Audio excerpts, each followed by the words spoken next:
around the world. My name is Ketchup, and I'm joined by Mustard, as always. And this is VsFighting 2018, where we are live with the Dragon Ball FighterZ World Tour.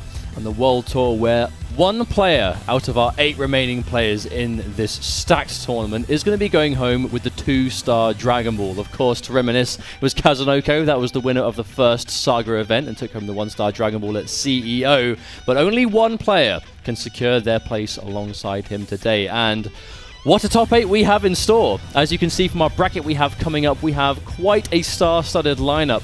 As you can see, we have SonicFox versus Moke to start things off, then Dogura vs GO1 to follow that on the winner's side, and then when we drop down to loser's bracket a little bit later on, we'll be having Souji versus Dekillsage, and Galileo versus the lone European hope remaining in this tournament in ZerpQ. This was always going to be the talking point of VsFighting. This is European soil. This is not the only European event. We have Ultimate Fighting Arena as well later down the line. But I think there's no getting around the fact that Europe has not been, I think, in more of a public sense playing Dragon Ball in tournaments. There's been tournaments, but there definitely hasn't been as many as other parts of the world. And I think, you know, if you're a fan of Dragon Ball FighterZ, you've been watching North America, you've been watching Asia, of course you have. But now they're coming to our territory. The question's always going to be, is Europe able to really show that across the board it can compete with the top dogs? And I think ZerpQ has done a really good job of that so far. Of all the European players in this tournament, I really do think ZerpQ was one of the players that had the best chance. He had a hell of a run yesterday, but that said, a lot of the traditional players we kind of expected to see in the top 8 are in the top 8. You know, GO1's there, Dogura is there, we have SonicFox, as always, who's, you know, just up next, moments away from seeing them play. And I think out of all the players we had ready to go to play to defend Europe, it was probably going to be ZerpQ that would make it the furthest. I mean, obviously not to undersell the rest of the Europeans. We did get a handful in 9th. Of course, it was Shanks from Spain dropping at 9th place. Ikesy losing to the UK boy, RIP. For that final match for top 8. So there are a lot of players that were close, but ZerpQ really is kind of that lone hope at this tournament to really push it through. But of course we have SonicFox versus Moke in winner's side to start things off, and I think the most interesting talking point going into this first game is by far SonicFox's new team. I think we can definitely agree with that. I think every time SonicFox takes a defeat in tournament, he almost uses that as a wake-up call to mix things up some. He used that before Combo Breaker when he made his new team that had Gotenks in it. And I think it's kind of happened again since CEO. There's no getting around the fact that Fox was disappointed about his performance at CEO. You know, top 8 was great, but for Fox, that's nowhere near enough. But I think that's the case, right? SonicFox is the kind of player that, like, he will never plays badly, but unless he's like in that top 3 territory, you know he's not going to be happy with it. But Moke, that really consistent top-level player in Dragon Ball FighterZ, known for this distinct team. And we're starting things off. This is the first match of top 8 at VsFighting 2018 in Dragon Ball FighterZ on the Dragon Ball FighterZ World Tour. SonicFox versus Moke. You could put this matchup anywhere in the world and it will make sense. But right now, Zamasu, SonicFox's new character, where he's really been merging it with everyone else. But Bardock first does make a lot of sense. Okay, so it's going to be Point Bardock and Point Kid Buu starting things off. SonicFox, Bardock is such a good fit for this kind of player, but it really is Zamasu that is that star player of this team that really keeps everything together. That being said, Bardock, that kind of rush down options is great for this kind of player, but Moke going to be getting first blood here, getting the first hit, and SonicFox already back to the corner. And the question's always going to be, how does Fox recover? You know, from defense is one of the things that really separates amazing players from the rest, and immediately baiting the reflect, because you know the reflect in the corner would be a guaranteed punish, and Fox, wise to it. But I like that from Moke, opting to just run out of the corner straight away, but SonicFox managing to tag his Cell. Does he snap in or does he keep Cell out? I mean, when he's done this much damage, Cell might die on the next touch. Oh, wow, that last minute rolling attack. That was a good catch. Now he's going to get a good position off this. Goes in for Trunks. Not a really end of the world right there. Get the assist out, take minimal damage, reset back to neutral. Have to wait for the whiff punish, and the 2H is going to be clean. Let's bring that Cell back in. Okay, I like this though. Cell is a really important part of any team he's on, but there's the miss. And a last minute whiff punish from Moke. That actually might be a dead Bardock. He's going to build a 3rd bar by the end of this. He's absolutely, I think 2 level 1s, yeah, right? Absolutely going to build the meter. We don't need to spend any more than that, and it's going to be the first character drawn is going to be SonicFox losing that Bardock, but we do get to see a little bit of Zamasu. Unfortunately, we're not going to have that strong neutral of Bardock anymore, but I think 16 and Zamasu together can still mix, which is the goal of Fox's team. They also went in with quite a lot of resources also. They came in with 4 bars, used one on the guard counter, but Moke getting an opportunity to open him up again. Moke is just being absolutely relentless.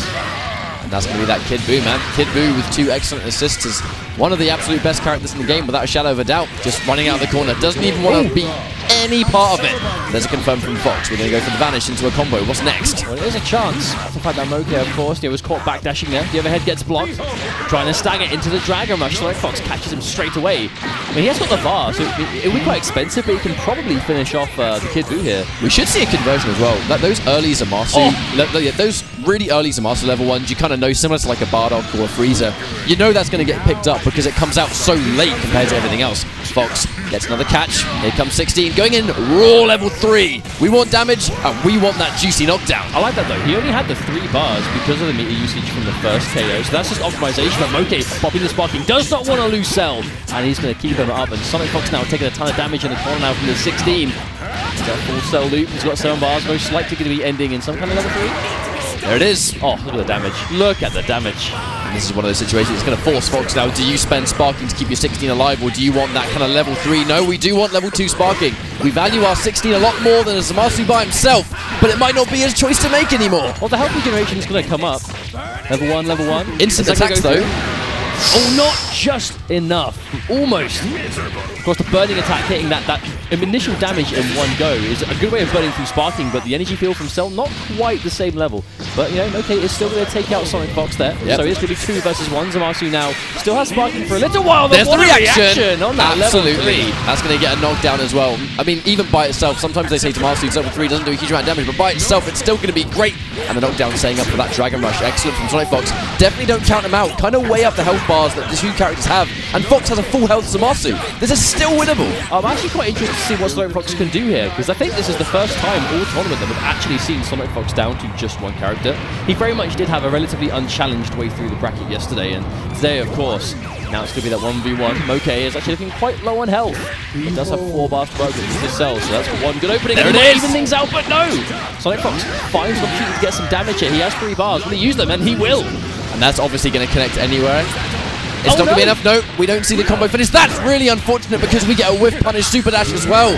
Hopefully, he does not live to regret that, but there's a pickup again. Well, he might not at this rate. It's Moke spending another bar. He's got 4. He can end this level 3 if he wants to, which is exactly what he's going to do. Now, this is dangerous territory for SonicFox. Yeah, a little bit of a head shake there from SonicFox. You know he's not going to be happy about that drop. That really was the game, but a wonderful tech from that Dragon Rush. And now it's going to be a touch of death. There has to be, and he manages to pick him up.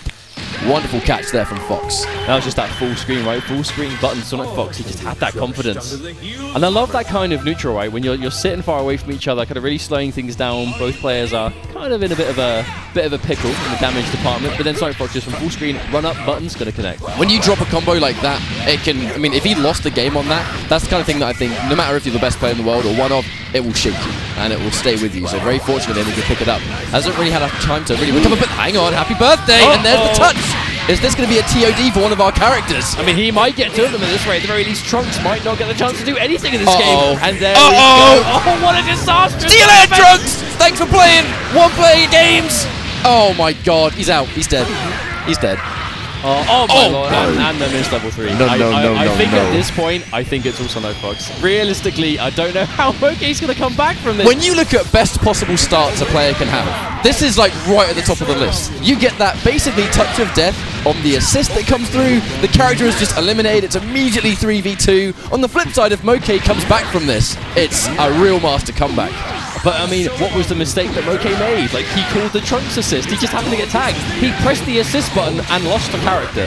That was Moke's mistake. Like, what a punishment from SonicFox. And now he is completely in the driver's seat. Moke forced the pop sparking already as well. Before he's even done a lot of damage to any of SonicFox's characters, this comeback is going to be so difficult. But now Fox just has to defend a solo cell. And seeing as Fox being one of the strongest players, you know, alongside Moke, their defense is out of this world. So a solo character is unable to open you up, and he just presses buttons and gets tagged.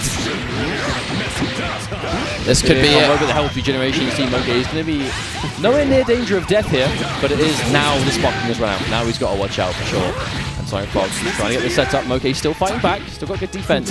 But I think really it's SonicFox's just plethora of options right now are just so hard for Moke to deal with. He's got constant assists, you've got a very obnoxious mobility in the Zamasu. There it is! And there's going to be a full combo. SonicFox ready and waiting. Has the bar. That is almost certainly going to be the end. Goes for level 3 again.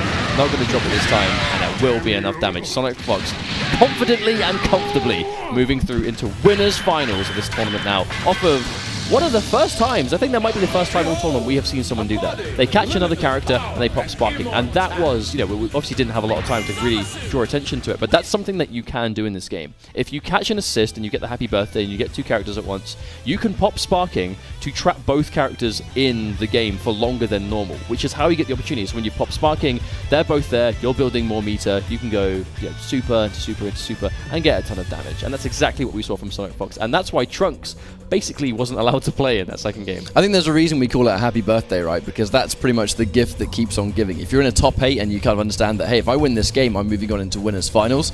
If you can get two characters for the price of one, Fox is going to take that all day, every day. But again, it is that next level awareness to know I've caught the hit, and then you hit confirm into sparking, and then you do what you have to do. But that does mean Fox is going to move on 2-0, where he is now waiting in winners finals against the winner of our next match, which is going to be Dogura. Okay, this is one of those classic Dragon Ball FighterZ matchups. If you've seen any tournament really in Dragon Ball FighterZ that these guys are present at, you've probably seen this happen once or twice before. It's going to be Goichi versus Dogura, the absolute top of the line players. Especially, Goichi's been having an amazing day, as has Dogura. Both players, I think, very adaptable, and I think that's what really sets them apart. I think Goichi really has arguably the best defense in the scene right now. I think that really can't be argued at this point. I think he just is the best, has the best defense around of all Dragon Ball FighterZ players. But Dogura is, as far as I'm aware, still his primary training partner. I know Goichi, of course, has so much experience against so many different kinds of players. But it is Dogura that's kind of from day one, they have the Cyclops weeklies, they play all the time in a competitive environment. It might be weekly tournaments, but it's still tournaments, and they take it seriously. It's also the caliber of players. I know weeklies, basically, never underestimate the power of a weekly or a local scene, especially with Dragon Ball. When it was new, there was plenty of players, everyone's hype, everyone's on board. All over the world you see them, but I feel like in Japan specifically, the level of competition that attend them is out of this world. Some of these weeklies it's the quality of a major, and it's like, wow. But that, if you are one of those world-class players, that's the perfect environment to be crafted, to almost just have that step above everyone else, because it's a level of competition that not everyone actually has access to, even online. Very rarely can you go offline and have those players on tap, but the likes of Goichi definitely can. I think one thing though we can't forget though is Dogura is one of the few people in the world that has the ability to say that they have taken a tournament set off of Goichi in this game before. We have to remember quite early on, after about a month or so, I believe it. Off the top of my head, I believe it was final round. Winner's side, Goichi was actually knocked into the loser's bracket by Dogura. Now, even though Goichi was ultimately able to win that tournament anyway, Dogura was able to do that, and not many people around the world can say they've done that. Now, I know that definitely hasn't been even in tournaments between them. I know Goichi definitely tends to get the better of Dogura. I don't think you can really count out Dogura on any given day. I think if he's playing at his best, he really can beat anyone. Well, we like that, boys. I think we're expecting to see a lot of the traditional from these two guys, really going with those mechanically sound characters. I know as of recently we have kind of seen that Goku really come out from Dogura, but Goichi, wait to see who he selects. But again, Cell, these guys were both kind of practicing their TODs earlier. Obviously while we had the casuals taking place, setting up the stream and everything else, everyone was there within their casual stations practicing their combos. Goichi was basically just sitting there non-stop practicing Cell Touch of Deaths. But it looks like Goichi's actually going with Point Cell this time, and having Bardock as that second character. Now, I know we talked a lot about it, but I feel like we're kind of at the point that we used to see Bardock on Point kind of exclusively, but we really are starting to see players experiment around and not kind of automatically put him there, because he does have quite a decent assist. And we can see that when that gets used properly, it can be devastating, especially in the hands of someone like Goichi. And that is Point Cell, so that does mean one thing. Exactly. It can only mean the only thing. Don't get hit by that perfect attack, mate. Here we go. Does the UK crowd... It's early in the morning here. Does the UK crowd... It's only for the UK, but I think they've got the energy. I think we've got the energy. Come on, boys.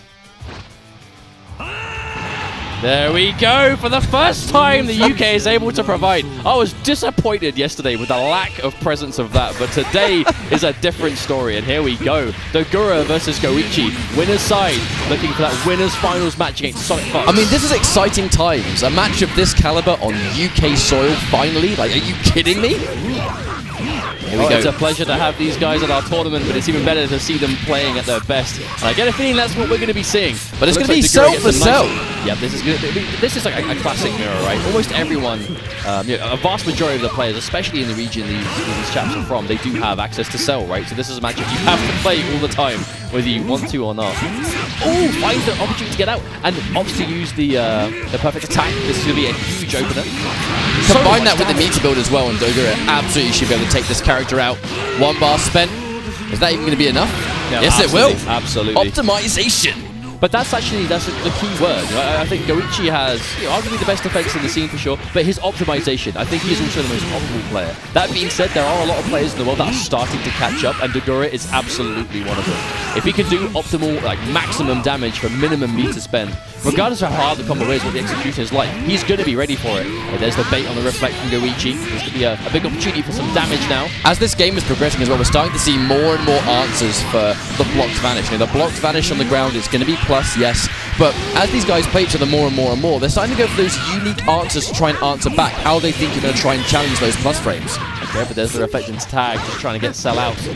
Even though he's blocking, Kid Buu is still in, so that Cell is going to be regenerating health the whole time. Dogura needs every speck of health he can get. And there's that wonderful read, acknowledging that you're going to be minus because you're too high up on the vanish, going in for the tag to blow up their button press. It's one of those next level things that you don't see every player go for. Okay, another chance for some damage, Goichi. Blue combo though, so you know Dogura caught slipping there, not teching correctly. But this is really the mix for the day. This is Bardock in the corner with a level 3, and there is going to be the overhead. Goichi having an opportunity now to perhaps take out Goku. I mean, he doesn't have a lot of bar, but this is Bardock, but he doesn't have Vegeta assist, so perhaps not. Unless he can go the third bar, not enough! He was so close. Just short. He was just short on that, but the vanish actually allowing him to keep him in the corner. That's actually really unfortunate for Dogura. There we go. The snap in, Goku. Goku really is that reliable, fundamentally sound character, right? That strong assist, those buttons, but Goichi wants nothing to do with that. He wants to take out this Goku straight away. And I mean, Dogura tried really hard to keep his characters alive there, but it was just tag after tag was getting scouted by Goichi. He spent the whole time blocking. But as you get better at this game, you start to learn as a really rush-down heavy player, like both of these guys are, absolutely. How does the opponent historically try and escape corner situations? And you're always going to be ready for those tags. Oh, Dogura went for a Dragon Rush there. I wonder what that was about. Goichi's Bardock is just so ridiculous. It's just so aggressive. And there's another 3-bar spent for another hard knockdown. This is going to be a dangerous situation for Dogura for sure. And now he's got, yeah, that's the thing, he's got Vegeta assist. I was just about to point out myself, the empty into the low. Which mix-up is it going to be? Just kept it basically there, Goichi. Just safe jump into empty jump low. Absolutely just wanted to keep himself just as on point as possible. Now, thing is, Dogura, he does have sparking, he does have 7 bars, and he does have one of the best Kid Buus around. So this is definitely a possible comeback, unless he gets hit by that into sparking, and this is dangerous. We've said yesterday, if Goichi hits you and activates sparking, you've probably lost the character. Here it goes. 1 bar spent. The Dragon Rush to get the extra damage. Here comes another Riot Javelin. No, yes! Into Vegeta, yes! Maybe? No! Still alive, but barely. Giving him some real estate to pop that sparking, but he needs to... Basically, if he just sits here and blocks, he's going to waste all that time. But Dogura sometimes has no choice. He has all the bar to work with. He can get a hard knockdown for level 3 and still hurt afterwards. This could be the wall bounce, and this is more time that Dogura is spending not using his sparking the way he wants to. I actually quite like that from Goichi, because even though the combo didn't kill, it did put Dogura very low on health. It kind of forced him to pop sparking. Not really an optimal time, because popping sparking before you've got a substantial hit of your own means that a lot of that sparking time is spent not doing damage. And just as I can say that, Dogura getting hit by that quick cross-up. Goichi reliably taking the first game. Now, we got a perfect example there of why Bardock doesn't always need to be played on point immediately. You know, we had Cell first this time, and even on that, no, Goichi lost Cell almost immediately. But that said, because he has got definitely, what you would say is the best Bardock out there right now, when he's forced to use Bardock as his second character, it's still not going to be a problem. I mean, absolutely, 90% of the heavy lifting was done by that Bardock. But just like that, right? If you have Bardock in the wings, you have access to that assist. And there's the assist that, it goes so far, it really locks them down. But it doesn't have a huge amount of block stun. So we see Goichi going for that early Dragon Rush to try and catch Dogura. Managed to find his way out of the corner, though. Dogura, he spent a lot of the last game in the corner. We seem to have a repeat of that. There's a combo off the Cell assist into Goku. I like this option from Dogura. Dogura's Goku has just been getting better and better as time progresses. Just a raw Dragon Rush. Goichi probably expecting some element of a mix with those assists coming back, but it's going to be a Dragon Rush this time. Goichi normally very good at taking those. ZerpQ assist into the immediate super dash. Another option. Oh no, Dogura He just threaded the needle underneath that one. I think that was like max range crouching L. Obviously that's going to mean curtains for Dogura for now, as he's going to go straight into the level 3 from Cell. Goichi not messing around. But the thing is, at this life, this is actually like killable territory if Goichi can find the right way of opening him up. Oh. Speaking of which, how about that instant air forward dash, mate? That's a pretty good one. He's got 2 assists as well. This is probably going to be a dead Goku. Krista doesn't even need to spend bar on it. Looks like he might. I mean, maybe 1 bar, if that. Yeah, 1 bar. Oh, here maybe we go. 2? Yeah, 2, just to be sure. I'm not sure. It would have been close, but of course, just to make sure. I think at this level of play as well, take no risks. Yeah, absolutely. Especially at this level of play, right? Where Goichi and Dogura, they've played each other so much. You do not want to give them a chance to get back into it. Least of all by Magic Pixel. Dive kick, normally a little bit minus, but when you chuck the assist on top, it's going to be a much better situation for you. And Dogura getting caught right there. There's the knockdown, another level 3. This is a wonderful position. Find out Dogura, he's got so much resources, just no ability to spend them. Every opportunity, Goichi just has him blocking or just defending himself in some way. Dogura just doesn't have the option to really do anything with the screen. And Goichi really just going in for those staggers now. He knows the second you have the assists on deck at any point, you could really pull the trigger on those, so you can stagger those strings for days. Dogura getting caught again. Here comes that full combo. Building much meter here. Oh, drops the combo though. That's unfortunate for Goichi. He gives Dogura way back in, and he is going to seize the day. That's going to do some damage to Bardock. He's got 7 bars too. This is great for Dogura. And that's actually a lot of blue life. If he can get Cell out, which he almost certainly will, that's a lot of regenerationable life. Or regeneratable, I should say. Well, here comes the knockdown. Dogura now is looking for it. Wake up sparking just to keep Bardock alive. And I definitely agree. Bardock has been the heavy lifter of this team for so long for Goichi. Oh, the bait! The bait completely! Drops the loop. This is a lifeline for Dogura. Okay, we open him up again. Here's the bar as well. This absolutely is dead Kid Buu. 3 characters alive. Vegeta assist. Saiyan Spirit. That Riot Javelin on the end. Here we go. Get it for sure. Yeah, the other one just not sure. And the Cell, just for good measure. It's just so much damage. But the thing is, I actually think this is like a repeat situation. Like, Dogura is actually not in an impossible situation for a comeback here. It is Cell, he does have 5 bars, he does have sparking, but if he loses the air-to-air like that, I'm not sure. That's going to be 3 bars also. Can he spend? No, he doesn't spend anything at all. Of course, Dogura has the sparking himself, and Goichi always ready with that 2H to react to the super dash. And even from a close range, like doing a reactionary 2H on a super dash that's that close, you've got to be really on point. I think it must have just been quite obvious he was going to try and super dash with the sparking because you carry the momentum and it's normally very difficult to challenge. But that said, that's going to be a very dominant performance. Goichi versus SonicFox. Winners finals, let's go! This seems to be a matchup that we can't avoid. We cannot avoid seeing Goichi versus SonicFox in major events for this game. And I think, whilst it is always really exciting, this is the first time I've seen Goichi play against SonicFox's Zamasu team. Now, I know they were playing a ton of casuals yesterday, like a ton of casuals. So I don't know for sure. I don't know what the score was. Obviously, casuals are casuals. It's one thing in casuals, one thing in tournament. But I believe this will be the first time in tournament that they've played this matchup, providing that SonicFox sticks with the team. But if he's playing it against Moke, he's playing it in top 8, he played it all the way to top 8, I don't see why he'd change now. And he's looking on good form as well. It's not one of those things where you look at the character team and go, well, is he going to use it versus some people and not versus others? I do think this is probably the chance he's going to go all the way. But that was winners. We're now going to be taking a step into our losers bracket where we're definitely in elimination territory. And I believe our first match should be Galileo versus ZerpQ. Now this is going to be, as we mentioned, the lone European defender in this bracket. ZerpQ originating from Germany, just fresh off a Dragon Ball FighterZ win at Viennality, which was a few weeks ago in Austria. And he was able to defeat the likes of Fox Grandpa, he was able to defeat White Black, you know, Aethy was in that bracket as well, Rizza was in that bracket. There were some really prominent European heads, and he was able to basically place top in that tournament undefeated. He just collected heads left, right, and center. He's looking really good in this tournament, but definitely there's no doubt that this is the hardest Dragon Ball tournament of his life. Yeah, absolutely. I don't think there really is any two ways about that. You know, you look at the caliber of competition here. Like, as amazing as it was to see, you know, a lot of the UK and European players face off against these top-level international players. Ultimately, a lot of them did fall, in the kind of top 32 territory. A lot of them made it out of pools, but would end up losing out top 32, top 16. Some of them 9th. So there was close, but it really is ZerpQ that is that top European contender right now. And he is in the loser's side, so obviously he was sent to losers by SonicFox yesterday, but did well for himself to move through. He was able to defeat the likes of Kindevu. He defeated Ixie in a nail-biter of a series yesterday to get into top 8. But of course, going to be going up against Galileo, who had a really good journey yesterday himself as well. Now, as we sit down, we have to wonder how far we reckon ZerpQ might get in this bracket. If he can have a really, really good start and defeat Galileo here, he will be facing Dogura later on in this bracket, which will be a really killer match. I mean, I feel like Shark Tank is a term that's used a lot to describe losers of bracket, especially kind of in top 8 territory, and I think that really is prominent here. How the winner of this match, your reward is to fight Dogura. Now, at this level of competition, players, they're not going to shy away from that though. They're going to see that and go, okay, cool, Dogura.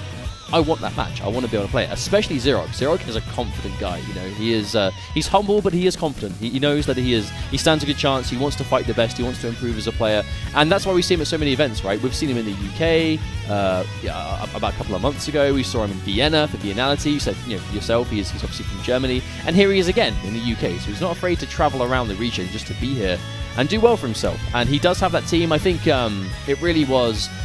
The majority of his games played with that Cell, Vegeta Blue, and Gotenks yesterday, but he didn't play it exclusively. He did change it up when he fought against Ixie for that 8th place match into top 8 yesterday. So the question is, what team is he going to bring to the table? He's known for that Vegeta Blue. Like, that really is what makes him famous. Galileo just excited to be here. We can see a little bit of charisma coming through. But I would hope to see Vegeta Blue because I really think that's a character that it almost kind of allows ZerpQ to really kind of stamp his own brand into that character, because he has got so much tournament accolades with a character you don't really see every day. But of course, we see Cell, we see Gotenks. Has he gone for Bardock now? Is he not putting out any of the stops?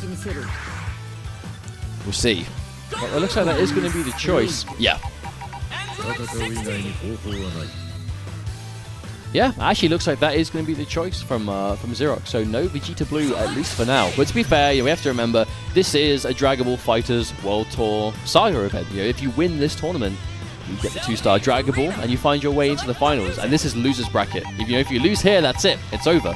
If you're a European player, you want to be able to win one of those European Saga events, absolutely. So if you're not as confident in one of your teams as you are another, absolutely go with the one that makes you feel like you have the best chance. And for ZerpQ, it's going to be Cell, Bardock, and Gotenks against Galileo's Bardock, Goku Black, and Android 16. But for another time, it's going to be Cell first instead of Bardock first. And as time is progressing, we are starting to see Bardock used not exclusively as a point character, because he has an amazing set of utility. He has a really, really good assist, and when you chuck any good assist on top of Cell, you know that you're going to be in for a bad time if you're on the receiving end. But that's 16 allowing the pressure to come through, and Galileo now laying the pressure on thick. But no one's really yet to get a substantial hit. Get some damage, but it is going to be Galileo coming off the assist, using both of them for this, so he's not going to have a lot of opportunity for Oki, but it is Bardock. He does a good job of that by himself. It looks like going to be all the patience and the immediate tag of ZerpQ getting in his own Bardock. We have that Bardock mirror match.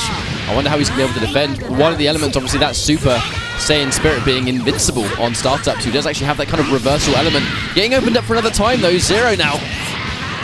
Putting it on. He's got a decent amount of bar as well. Did he spend anything? Oh, I like to go for the setup with the Cell assist for Galileo. We're actually seeing that a lot today, those quick tags. That's that Oki option, just to get off the ground. It did actually seem like quite a nice option, kind of going for the uppercut combined with the Cell assist. Kind of covers a lot of angles with those hitboxes right there. No doubt we'll see that a little bit more. Ooh. Pressing buttons, and ZerpQ's getting to be wise to it. On the block tag. I like that though, because it really calls out Galileo, right? Because if ZerpQ's going to be opting to go for that kind of thing, it's going to really keep him on his toes. You block a super dash, you've still got to be thinking about what comes next. Is ZerpQ managing to get another hit? And already into the other corner as well. We're going in for that 3-bar, level 3 already. ZerpQ not messing around. He wants the Bardock knockdown. I don't think he's got any assists though, but we know that Bardock does a good job, especially off a level 3 by himself. Goes for the empty jump low, and Galileo to wake up Sparky just to make sure he does not lose Goku Black. Getting caught, tagging him before the donut connects, but challenging the 16 as he comes in. and we need to see a little bit more pressure. But that's the sparking gone now for Galileo, so that is that lifeline already spent. Oh, wow! I feel like that was almost reactionary, but still used at an incorrect time. I mean, I'm assuming the vanish there was probably used to keep them in the corner still. We did see that earlier on. Oh, and there's the patience, the guard cancel. ZerpQ is ready for it. That's going to be a full cell corner combo. Nice chunk of damage. Some more, but the wake up reflects from Galileo just to build the space. He's really disrespecting elements on wake up. You know, he's consistently going for things that aren't blocked, and I think that's actually really kind of putting the knowledge into ZerpQ's head, where if you think I'm going to press buttons every single time and do anything but block, then it's going to really kind of force you to make some of those harder reads. What option are you going to pick? Well, we know that Galileo is definitely happy to do it, right? He's going to he'll do a couple of wake-up reflects just to make sure that you can build that space, and then that will give him some more options. He's definitely the kind of player to really try and get into that next level ahead. There's there combo. We go, Kamehameha, the hit confirm on the vanish. Oh, spending all of the meter. Not messing around ZerpQ. He has got such a substantial life lead as well. He could really keep this going. We have Bardock and Gotenks behind the scenes, ready to lay it on, and the cross-up. Galileo just getting flustered right there. Point blank. Yeah, there was a slight shake of the head there from Galileo. I definitely don't think he was ready just for what side ZerpQ was going to be on. But there's the Dragon Rush. It's only enforcing, got one bar, but he's got the assists at very least. It's enforcing so much respect here too. Yeah, there's the sparking. It's going to allow us to build some meter right here. Guard cancel to try and get out of dodge temporarily, but plenty more work left to go. He's got 6 bars, yes, but just look at the characters and look at the life he has to come back from. Backdash out of the plus frames. Cell does have a wonderful backdash. Okay, tries to get the Bardock resist off the super dash, but Galileo in the air, and there's the spin again. It confirms, has the extra bar. That's actually probably going to be the game, and ZerpQ. Very stable game. Oh no! Just missed the end. Yeah, well, we couldn't finish it off. Didn't have the bar. Oh, he got close. Not quite there enough, we go. But won't matter. That There last we one go. is super dash.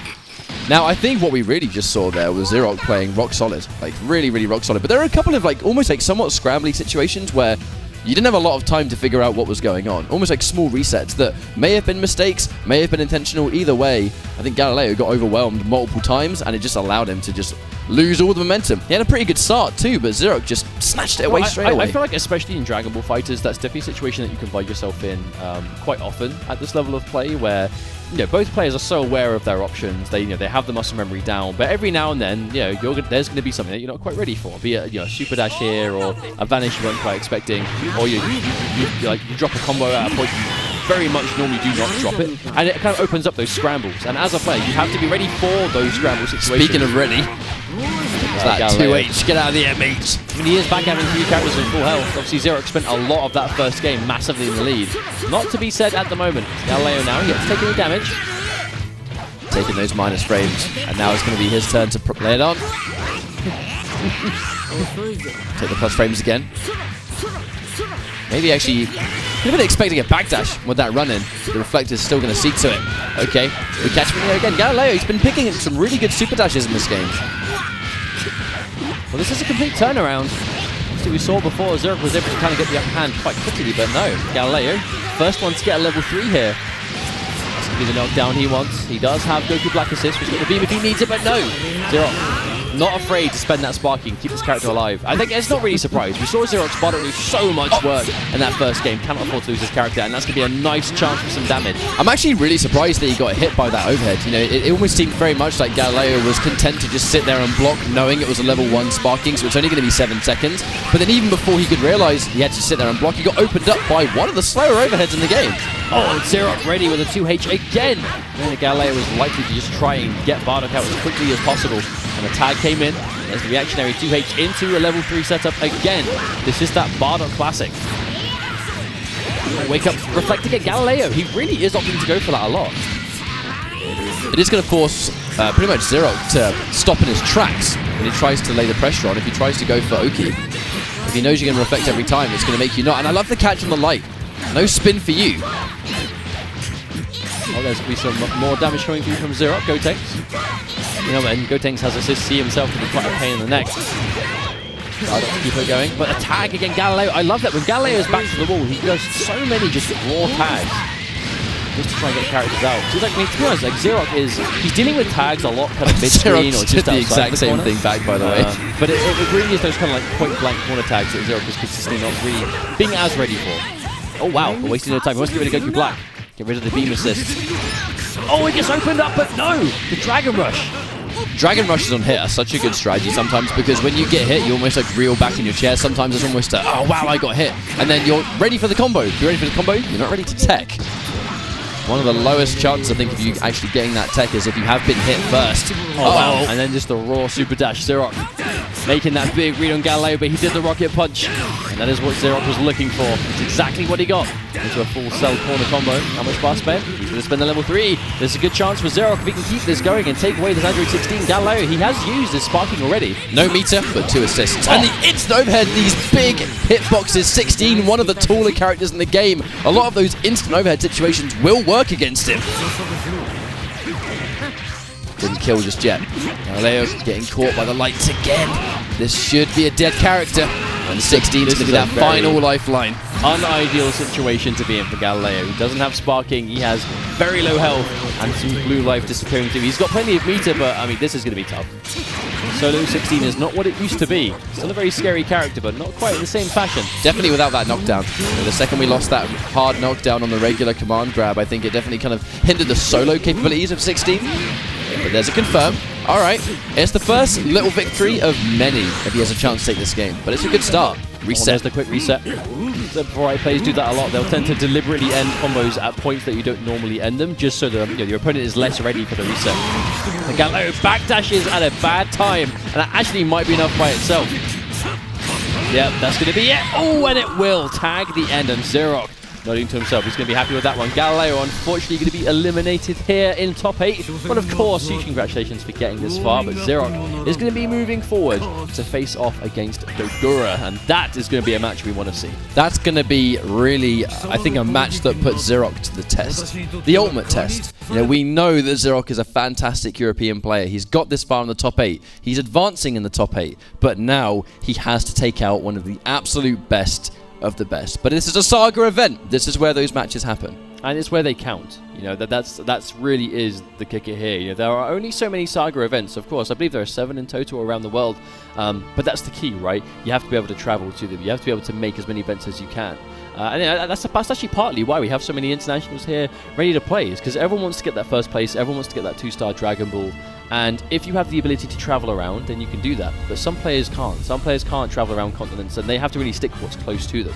So for all we know, even though I'm sure we'll be seeing ZerpQ at UFA, this might be his only chance to do it. You know, for all we know, this might be the only opportunity. So you know, this is the tournament to play at absolute 100%, and that's what we are seeing from ZerpQ. I think it's been a historic tournament versus fighting so far, because it's such a prestigious event, and it's not every day you see talent of the caliber of the players that we have in this top 8 on UK soil. You know, it almost never happens. But I feel like this year has been a great year for VsFighting and for the Dragon Ball community. You know, the UK has a really thriving and really passionate community that love this game. And having these players come over, even ZerpQ, you know, a really, really sick player from other parts of Europe, giving our players the opportunity to grind and have access to these amazing players, even if it is for a short time, is wonderful. But our next matchup in losers is going to be Souji versus Dekillsage. And Sage, he really is on my radar as a player I think could do well at this tournament. I feel like when Dekillsage is playing well, which is most of the time, he can just, every tournament for him, like he's capable of placing well. I don't want to say he's an inconsistent player, because he always does place highly. It's just not always as high as I think he would like. That being said, he is still one of the best players in America. He is, you can't really count him out. You know, he is just fundamentally sound and incredible at this game. He's good at versus games, generally games in this kind of style. But Dragon Ball has really just fit him like a glove, and a big part of it comes down to the Android 16. I think he arguably has one of the best, if not the best, Android 16 around. I think that comes through a lot of dedication to the character. He's been playing him a very long time, but at the same time, on the flip side, we can't count out Souji. Souji had a great day yesterday. He was able to defeat you know, some really powerful players to make it through to this point in the tournament, and really known for just that solid play from start to finish. But I think that's quite a characteristic that a lot of our players from Asia in general, they bring to the table. They just are mechanically so sound. But that's what you really come to expect. You know, players that have been playing this game for this long. I mean, this is still a relatively new game in the grand scheme of things. But still, it's hard to remember that. You know, with how many events we've had and how good the community is already getting at this game, it's hard to believe that it's only been like 4 or 5 months, if that. Obviously, it's Souji and not Dogura. Sorry, guys. But Dekillsage coming up next. I think we talked about his 16, but I think Gotenks is one of those, like, I don't want to say it's a newer character, but it definitely wasn't one of his day one characters in his team. But I think the assist of Gotenks, it really is becoming like hyper meta right now, especially for those like lockdown characters.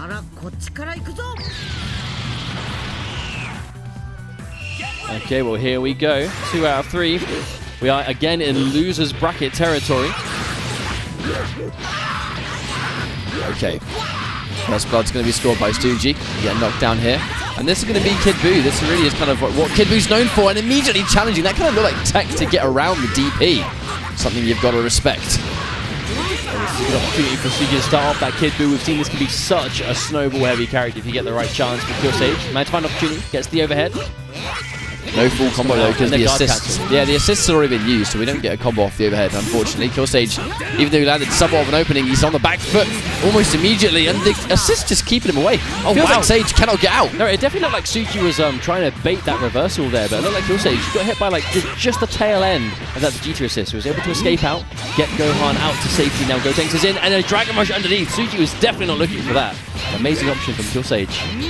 I feel like if you're going for one of those defensive assists and you kind of almost like it might hit, taking a Dragon Rush might be the last thing you're thinking about there.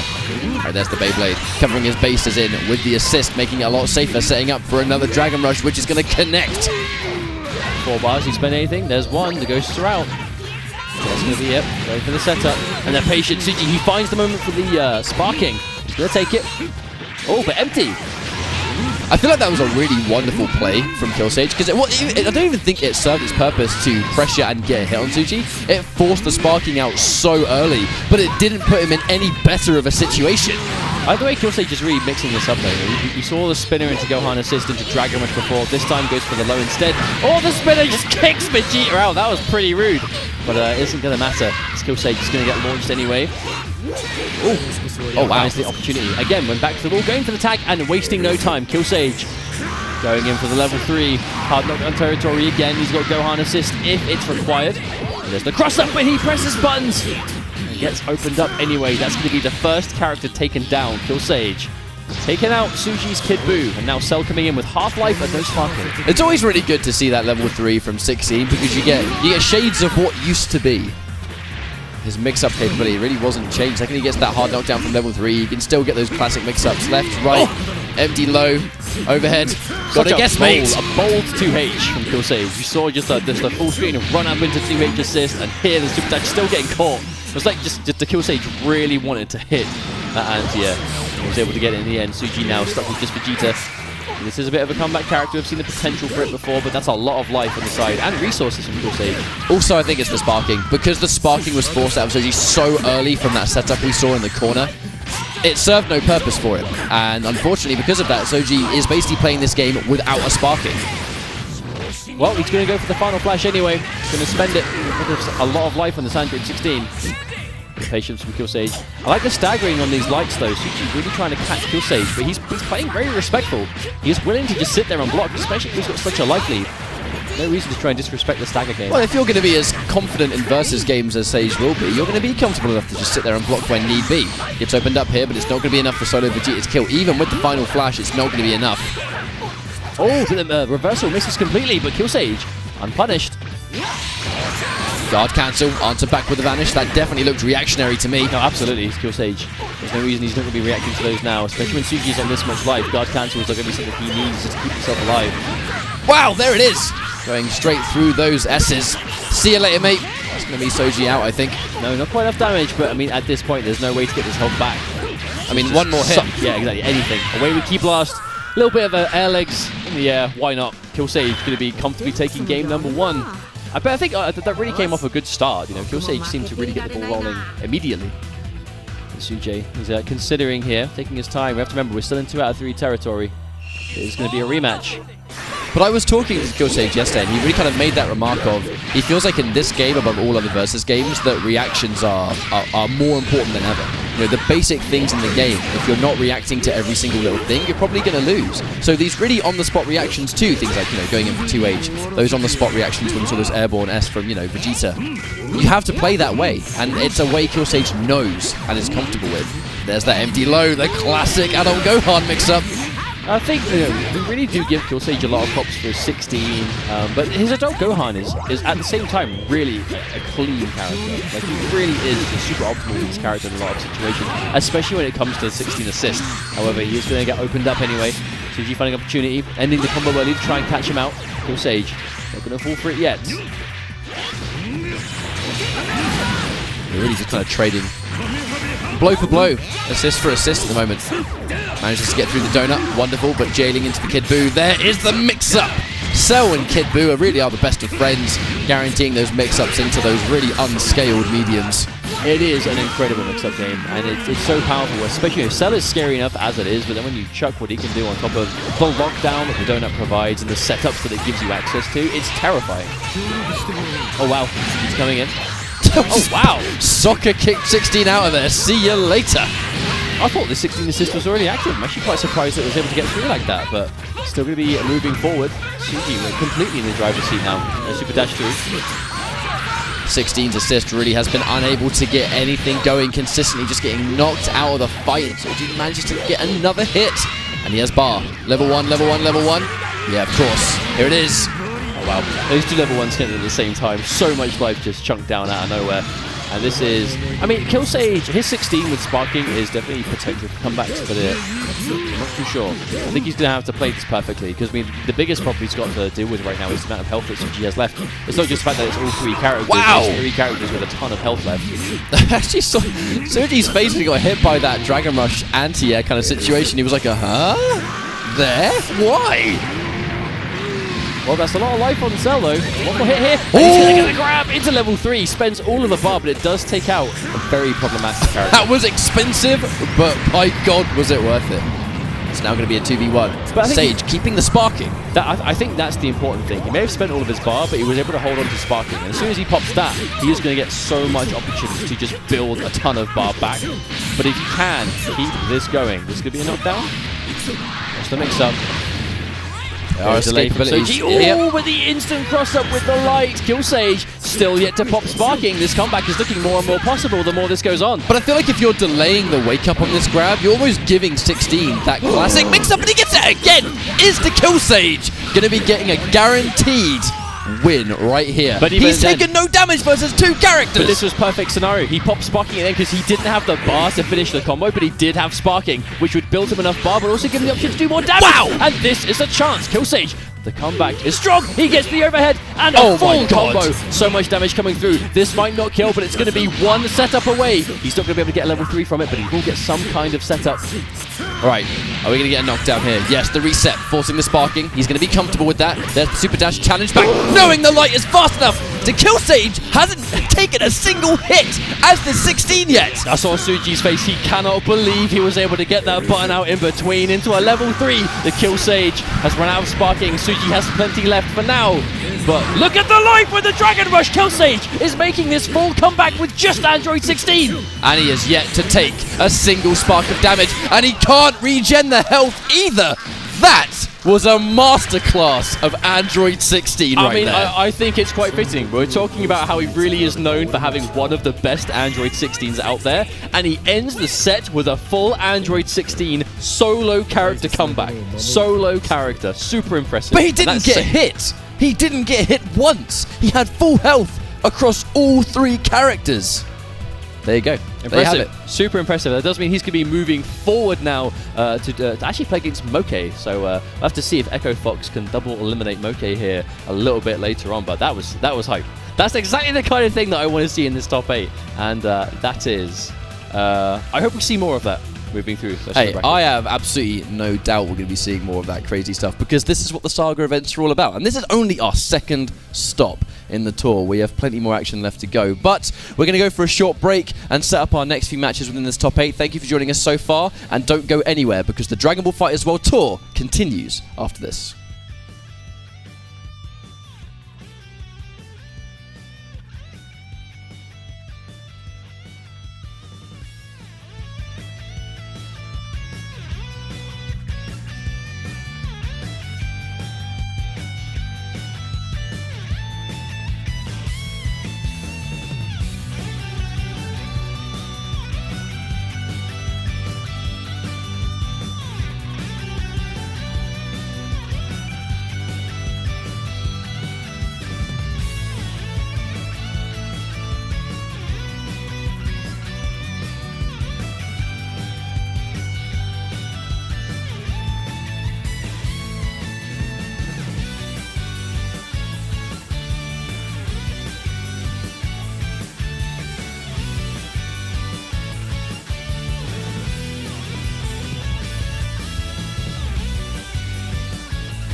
Welcome back everyone to VsFighting 2018, the second saga of that Dragon Ball Fighters World Tour 2018. I'm Damascus and I'm joined by Tarrant. What's up, man? How do you what's feel going on, dude? Oh about my God. that ridiculous comeback by Sage? Yeah, I'm still recovering after that Andrew 16 gameplay. That was just nuts, man. I feel bad because I kind of lost my voice screaming and I was not even we were sitting in yet. the crowd just then and I was just like, yo! So thank you, Sage, for this. Thanks. But that was way too good, and we're not even nearly done yet. We're gonna move on with some losers quarterfinal action there. Obviously, all of these players facing for that second Dragon Ball. Kazunoko at home, sipping on his drink, watching the chat, and just enjoying to see who will be the second one. Yeah, spinning that one-star ball on his finger, just like just chilling at home. So yeah, we're going to be getting some awesome action for you guys coming up. You can see the path the players have taken so far. We've got SonicFox and GO1 waiting in the winners final, and then in the loser side, we've got Dogura versus ZerpQ, the last European hope here at VsFighting. And then we also have Moke, who's going to be playing against Dekillsage, who just provided that amazing Android 16 action. So yeah, I'm really hyped for this, man. I really can't wait. It's been an amazing tournament with some upsets, and it's just been really hype. We've seen a lot of hype. Yesterday's top 16 was amazing. Really good. There was no better way to start that top 8 either, right? That SonicFox against Moke earlier, the happy birthday that changed life, was so big. Yeah. And we're just gonna go on right now. It's gonna be Dogura. I mean, no need to introduce this guy.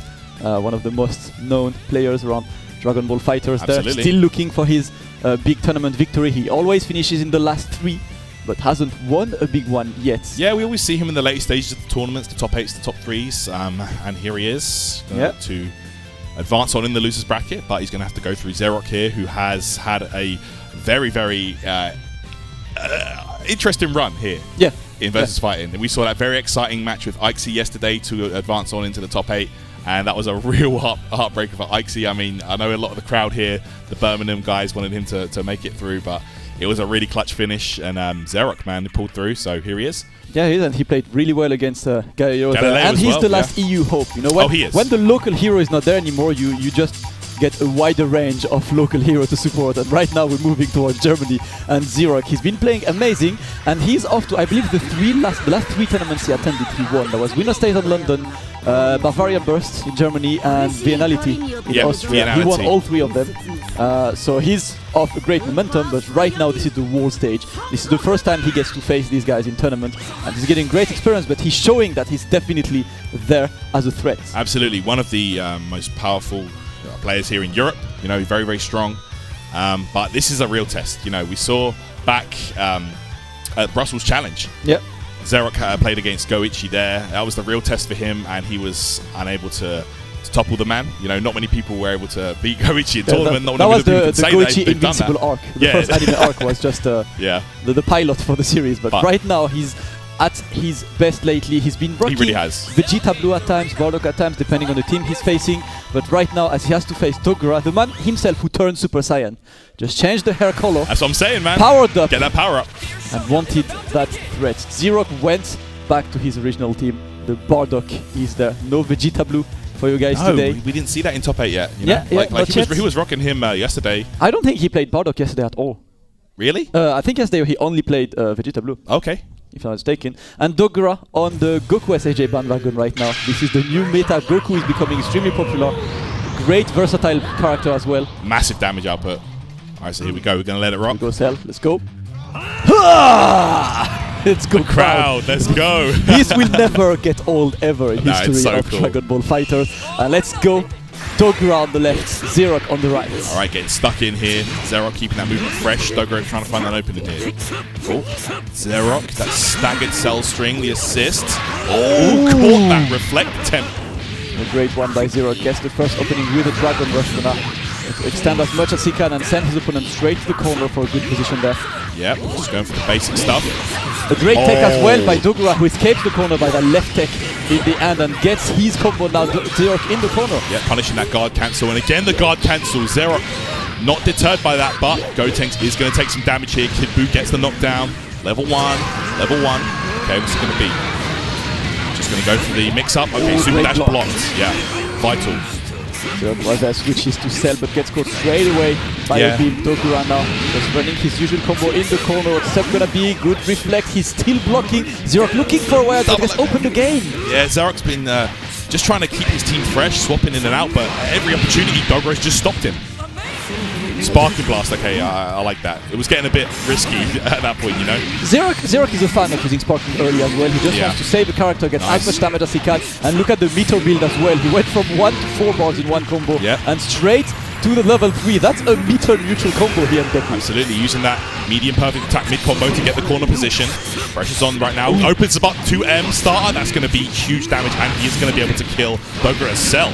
Great start for ZerpQ. Amazing start by ZerpQ. That Sparking really got highly edged there. And one character down, 2 to go for ZerpQ. Has to face the Kid Buu now. Yeah, Dogura left with that Kid Buu and Goku Shell. Let's see here. Beam. Man, Kid Buu with a beam behind him. That is some scary stuff right there. Yeah, it's definitely an assist that makes him even scarier there. But right now went straight to go thanks. Yeah. Rather than Cell does not want to get that big body treatment. And a great opening again by ZerpQ. He's gonna go for the extension as well. Yep, can he build the 3rd meter? Not yet. Just gonna get the classic sliding knockdown, pop the Sparking, and now Dogura's gonna have to get something of this, but what a 2H by ZerpQ. Yeah, clean 2H now. Gotenks in control. ZerpQ gonna go to... Okay, here we go. Gonna get level 3. Gonna be seeing that a lot. Whenever Bardock's on the team, you know you're gonna be seeing a lot of the Revenge Assaults. You want this, and you want the setup behind. The great reflect just gets the tag in as well. Kid Buu is out, recovered already, and Dogura gets the opening. Here we go. Clean combo there from Dogura. Yeah, gonna get a knockdown in the corner. Level 3, Super Saiyan 3. Okay. Level 3, he wants the setup after.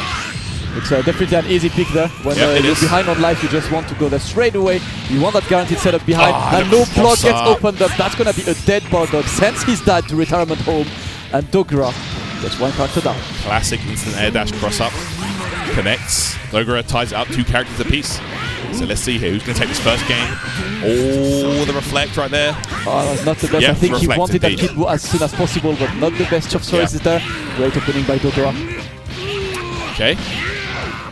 What's it going to be? Oh, another level 3. He's just going for the knockdown at every opportunity. He just has a lot of bar right now. It's just the best way to use the bar. Yeah, absolutely. Get the guaranteed situation, spend the meter. Oh, and that was a bit too telegraphed of Z-Change there. Just gonna go straight to snap him back in. Obviously, you want Cell in, you want to finish him. He wanted Dragon Burst, but the jump back by ZerpQ. ZerpQ came in swinging right there. There we go, classic Cell combo. Reflect again, Dogura not deterred. And ZerpQ will just dash forward, keep building that meter. If you want to use that delayed wake up, that means half an extra buff for me, but another opening, and Dogura now just completely changed the momentum of the game. He's now 2 characters up against ZerpQ's Gotenks. Okay, here we go. See if ZerpQ can make their Gotenks comeback. Gotenks more than capable of making comebacks. We've seen that several occasions in the past. Seen that more than once. No Sparking available, but that's still a very good mobile character to still get some openings there, but Dogura gets it, and he has I think he tried Dragon Rush and he got hit on startup. So that's going to be level 1, level 3. Level 1 and level 3. And that's going to be the first game for Dogura. Great fight by ZerpQ, but Dogura slowly but surely, he just gets powered up all along the game. He does. The longer the set goes on, it seems like Dogura just gets better and better. That's what he is. ZerpQ, man, we saw him in the same situation yesterday a few times. You know, he was down the game, but he just adapts so well. He's a very, very strong player in that respect. But Dogura is Dogura. It is Dogura. When Dogura is on offense mode, good luck blocking him. And straight to the corner we are. That Kid Buu straight away. Great block by ZerpQ. Just jumped as well to get it easier, but still gets opened up. We're going to get close to a dead Cell. Can he activate Sparking yet? No. Kamehameha and the assist. Going to get this clean combo knockdown. Level 1. Is 3 level 1's going to close it out? I don't think so. Yeah, Sparking Blast. Sparking's gonna try to get something of that. Sparking gets the first opening. Gonna build massive meter as well. That's gonna be a level 3 finish, most likely to get the setup as well. Yeah, the meter build is huge there. Yeah, level 3 for the hard knock. What's it gonna be after this?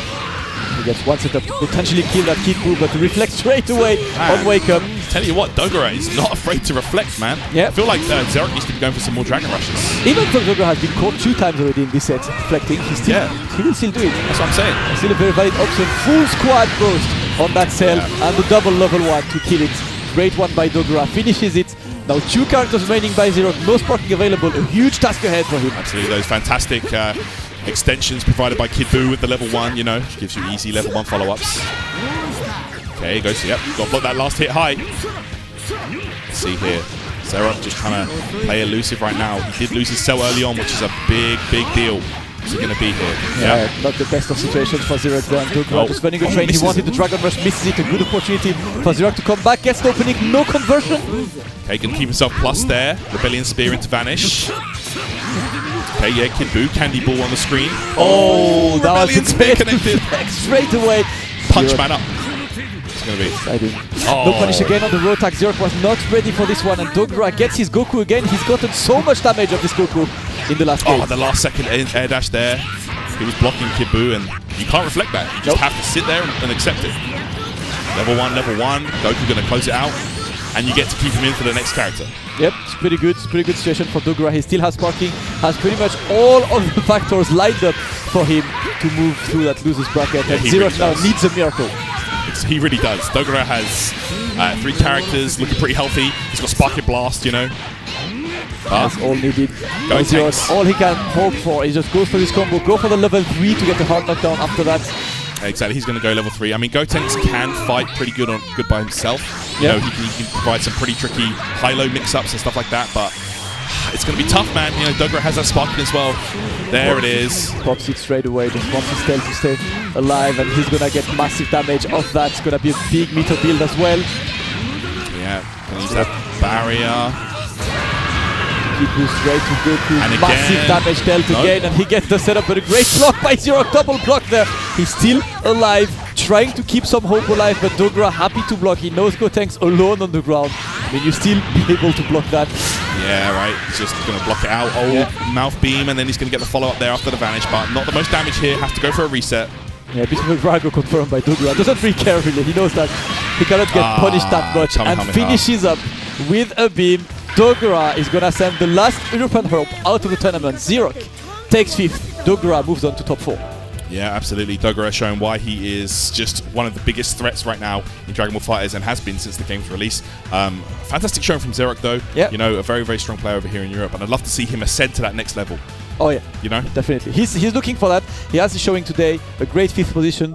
Took Garired out, took Axie out yesterday. Good performance for him. He's gonna be off to the potentially next saga of that Dragon Ball FighterZ World Tour. I mean, I want to see him at least definitely at UFA, which is the next European spot on the World Tour. So, you know, shouts to him. Hopefully he can go home, work on it, go back to the Hyperbolic Time Chamber, do some work, and come back stronger in the future. Yeah, we'll get to see him much more, but for now, it's Dogura that we'll get to see. Goes up into top 4. As he qualified, and we're going to get the other game to see who joins Dogura in that top 4, and that's going to be between Moke and Dekillsage. Sage, who just performed the 16th comeback of the day.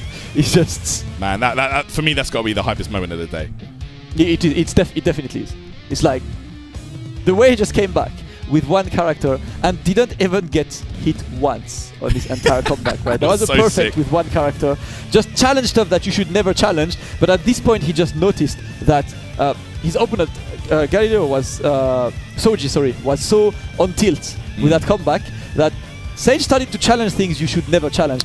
Like things where he should not, where he was negative. Know, right, He started pressing buttons, it worked. This put Souji even more on tilt, and that's when the psychological break happened. Sage just took great advantage. That's how we recognize an experienced player as well. That's what I'm saying. Great play from Dekillsage. I want to see if he can keep up here against Moke. Moke, one of the last Trunks users, actually. And I'm really hyped to see that, because he always brings the hype, man.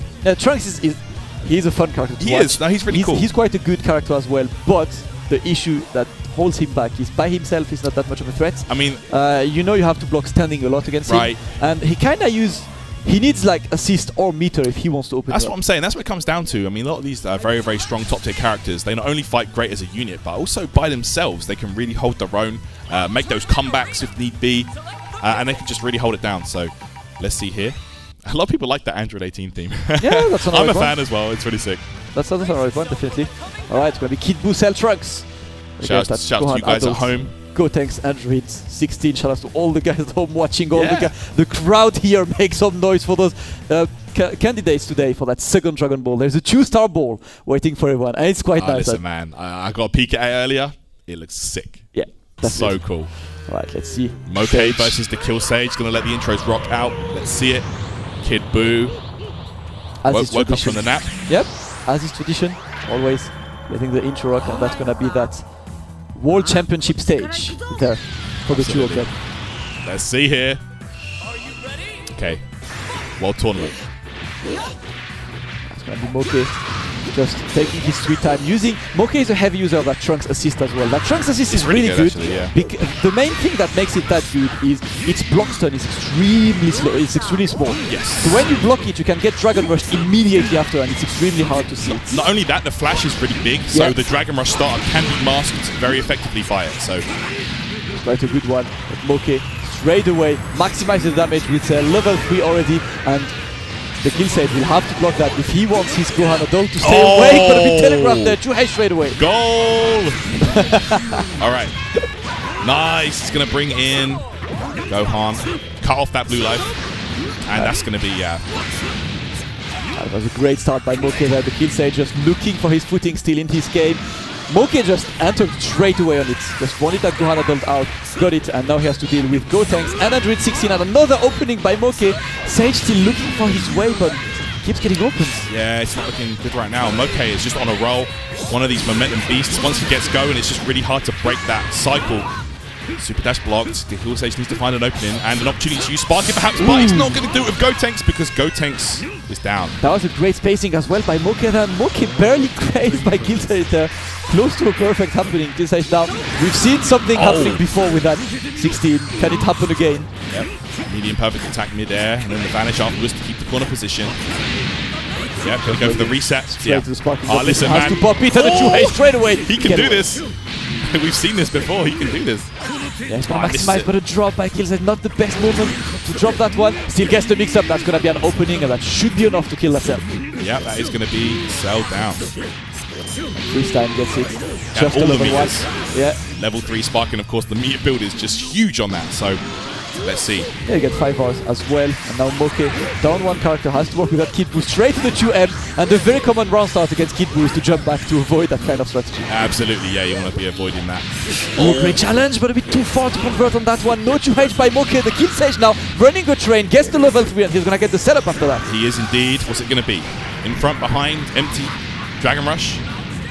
Everything needed, straight away, and he just gets that Trunks straight to the other level 3. You get the same treatment, straight to another meaty situation. Trunks gets planted right there. I love it. In front, and then the Dragon Rush rather. Right, Dekillsage absolutely loves that solo Android 16 gameplay there. And the 2H with that Trunks privileged 2H Tyrant. One of the biggest hurtbox runs in the game. Straight to burning attack and level 1 for Kid Boo. Tags Trunks out as well to recover some blue life. Yeah, Dekillsage got to do his... Okay, what's it going to be off the wall? Can Dekillsage do it again, he gets it, and straight to the sparking Moke. Just wants some time now. Moke is doubting himself right now, but still gets the super dash, and that's gonna be the game. Unfortunately, Dekillsage could not pull it off again. But let's be real, that Android 16 has been doing work. Work, man. I feel like that's without a doubt his strongest member of his team. Yeah. You know, he's made several amazing comebacks with that character, and his mix-ups just look really fresh. Definitely was. Right, now we're gonna try to get a bit more mileage of that adult Gohan. Got eliminated quite quickly in the last game. Doesn't get an opening yet. Oh wow, okay. Got opened up eventually.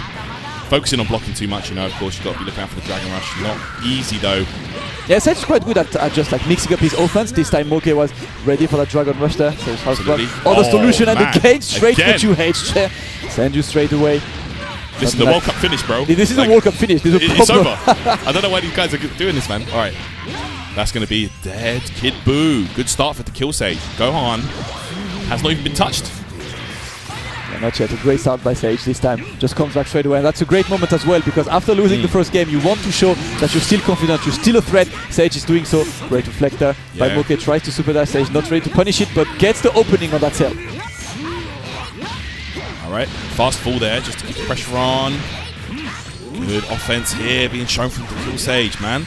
Reflects out though. Yeah, I like the defense from Moke as well. Extremely calm and composed in the corner now. He does. He just blocks, and he uses that reflect at the perfect time. We've seen that several times now. Yeah, not panic reflects at all. Quite hard to bait as well. Get some life off that Gotenks there. Yeah, he did. Definitely got what he could take.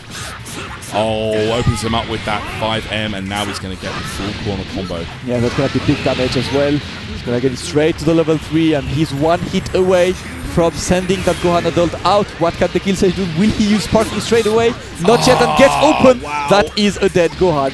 Moke evens it up. Absolutely. Here comes Gotenks though. Gotenks with that 16 behind him can be very, very scary. Yeah, definitely. Gotenks against a good big body as well. Makes it hard to block. Great tech there. Great stuff. Oh, there it is. Spinning top. Nice he's going to use it? Yeah, he wants to set up. Makes sense. Just goes for it. 1, 2, and 3. Yeah, it doesn't get the most amazing setup mid-screen, but... Yeah, still gets pressure. Oh, and he baited it. Did not vanish after that key blast there. Successfully baited it, but could not finish that one. And opening now. Moke is going to get massive meter out of that as well. Most likely finishing with that level 3. Yes, he does. Absolutely, man. Cell does so much damage off one of those cross-ups. Okay, changed. Oh, again the defense. Oh, he used it. Oh, and it forced no respect. Wow. Sage had to do it. Great situation there for him. Just stops Moke from running his block string straight away. Stopped him in his tracks. The empty low. Moke gets opened up. Dekillsage, this is his chance. He does have sparking as well if he wants to regen all that blue life on Gotenks. Alright, that's a good situation for Dekillsage right now. Has sparking available. 2 characters. Oh, and the beat to telegraph that. That's a big situation as well, Tarot. Can he use the level 1 on both characters? Yes, he can. So he get Gotenks out and he get a big chunk of life out of that Android 16 already. Yeah, that is a big... That could be a game changer, actually. That is a game changer for sure. Gets in right, a good vanish. Sage now is going to look for the best moment to activate his sparking. Exactly. You know that Trunks had a very damaging level 3 as well, but a great 2H by Sage. There we go. Dunk. What's it going to be? When's he going to activate that? That's what I want to know. Yeah, he's looking for activation right Probably now. on the next hit, right? Probably looking for the next hit just to maximize the damage. And the meter build as well still goes for Super Dash after getting punished. Activated straight away. 7 bars available for Moke still. And the challenge by the Dekillsage. I'm surprised he didn't 2H that Super Dash, but he's not going to need it. He will get the Vanish combo and he's going to go straight into level 3 here. Health Flash. And that is going to tie up one game apiece here. The Dekillsage stays alive. We'll run it up. Moke with a nod of approval. Yep. That's a good one, mate.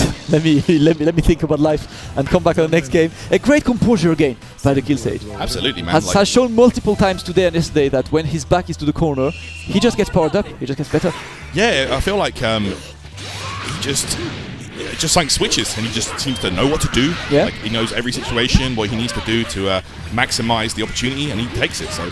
Oh, Super Dash connects there. Kid Boo's going to go to work. Trunks assist, but drops the combo. Yeah, he just caught that back dash, fortunately, for the Dekillsage movement there. Moke moving a lot. That Super Dash gets the opening on the Kid Boo.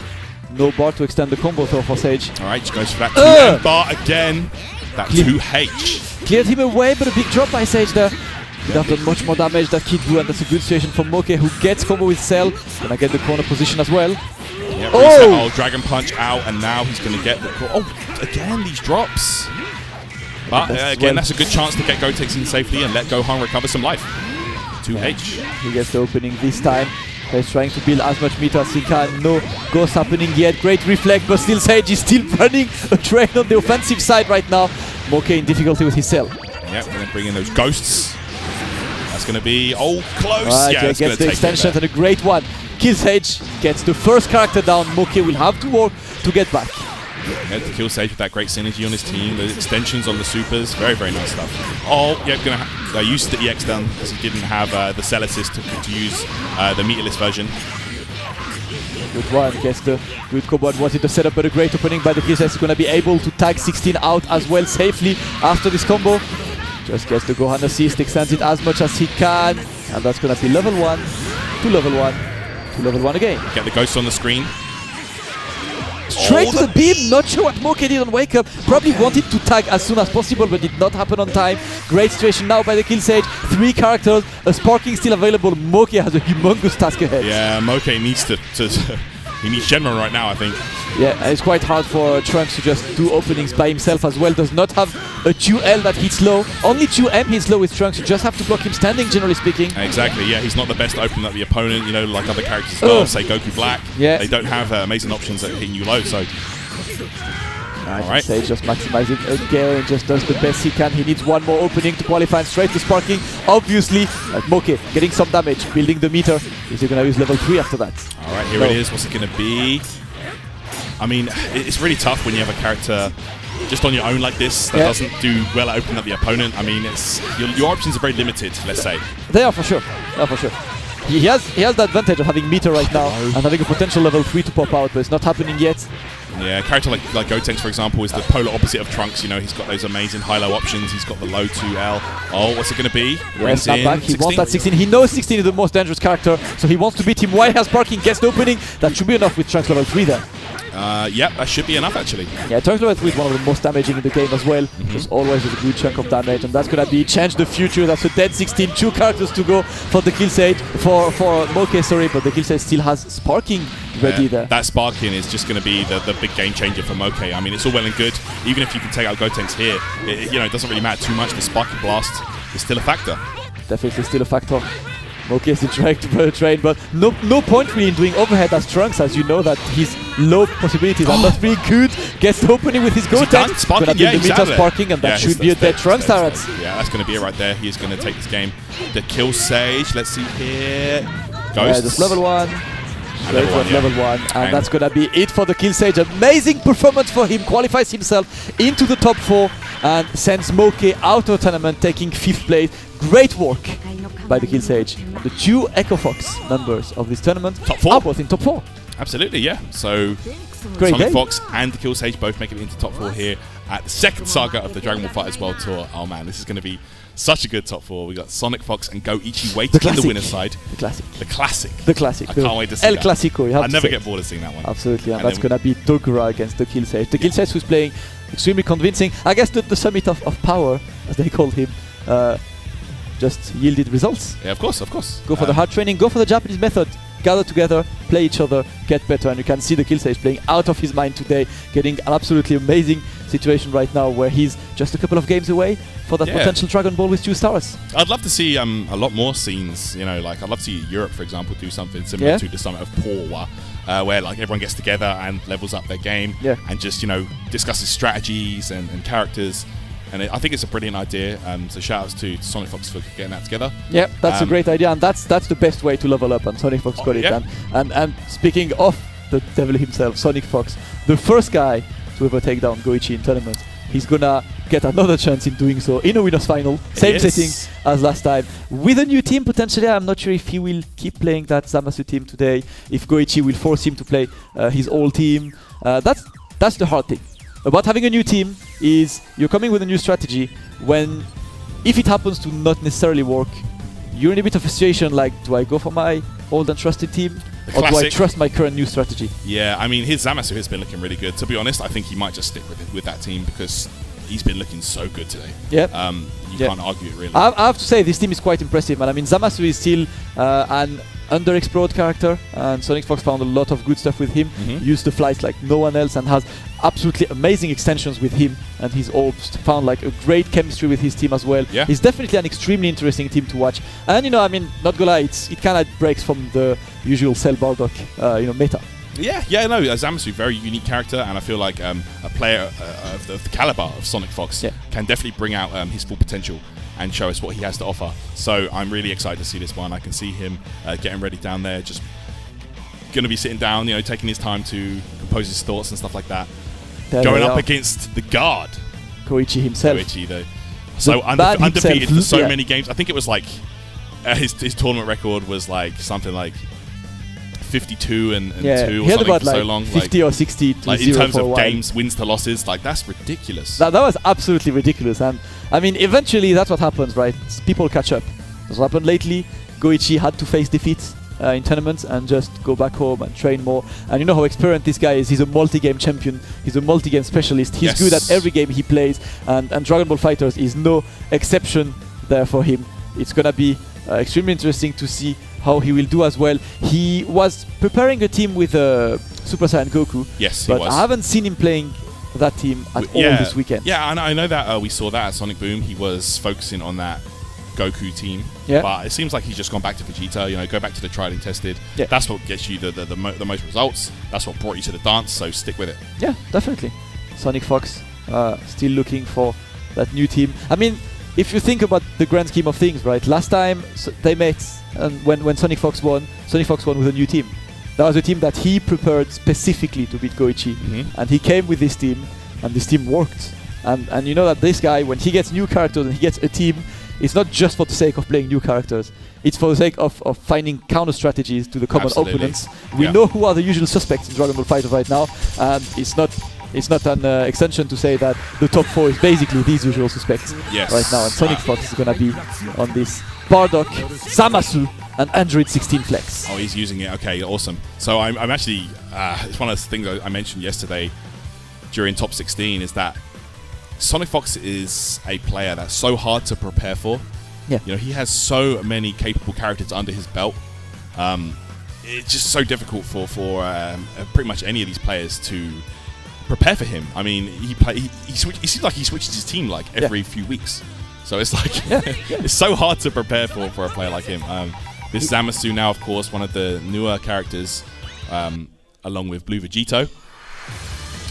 And, you know, how many players do you know that play Zamasu at high level? There's not many. That's another thing. Yeah, Zamasu is still a character people are unfamiliar against.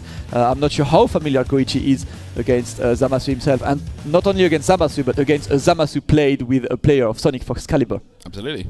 It's going to be an extremely interesting winner final between SonicFox and Goichi. Quite possibly the most classic set that can happen on Dragon Ball FighterZ. We've seen these guys going at it for a while on every single tournament. We've seen first to 10s, we've seen lots of casuals. I think there's something wrong with their headsets. So. Yeah, we're just gonna check out what's wrong with the headsets, what these guys get ready. SonicFox Goichi, it's coming down, man. I like that arc right now. You know that the Goichi has fallen.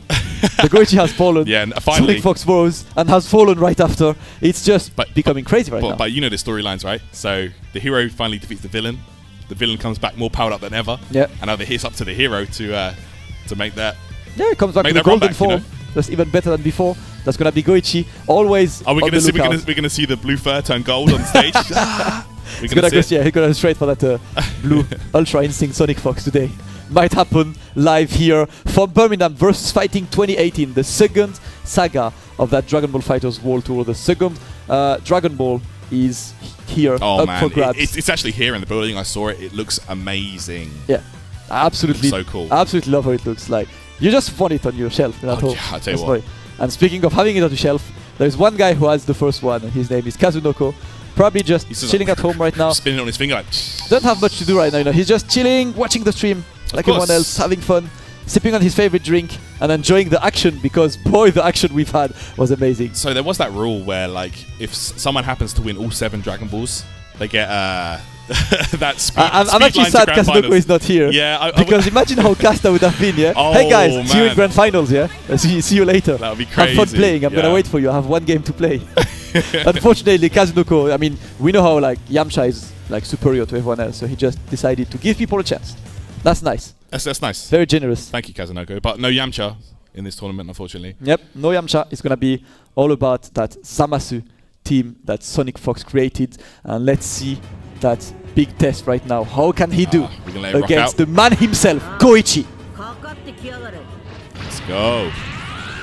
Low-class warrior. Let's go and the cell. Let's go. The perfect be-in. There he is. Oh, this should be entertaining. You know what, Cell? I agree with you, buddy. Let's get into it. Ready, fight. Let's go, Bardock. And straight to the super dash. SonicFox just does not want to respect Goichi at all. What comes to his face straight away and tries to see how ready he is for this kind of approach. Okay, let's see now. SonicFox trying to stay. The pressure on. Oh, he reflected the plus frames. That was a great one. You have to reflect this, otherwise it's a plus situation and you really have to hold the pressure after that. Exactly. Perfect attack straight away and he gets it. And again, SonicFox just bypasses that cross-up protection with the assist by delaying the assist a bit there. Really smart from him. Gets the first opening on Goichi and a great opening there again. Rebellion Spear with the Android 16 assist behind it and gets a full follow-up here. Gets the knockdown. Let's see here. Oh, okay, he is going to use it. Revenge Assault. Goichi's going to have to think here. What's he going to do?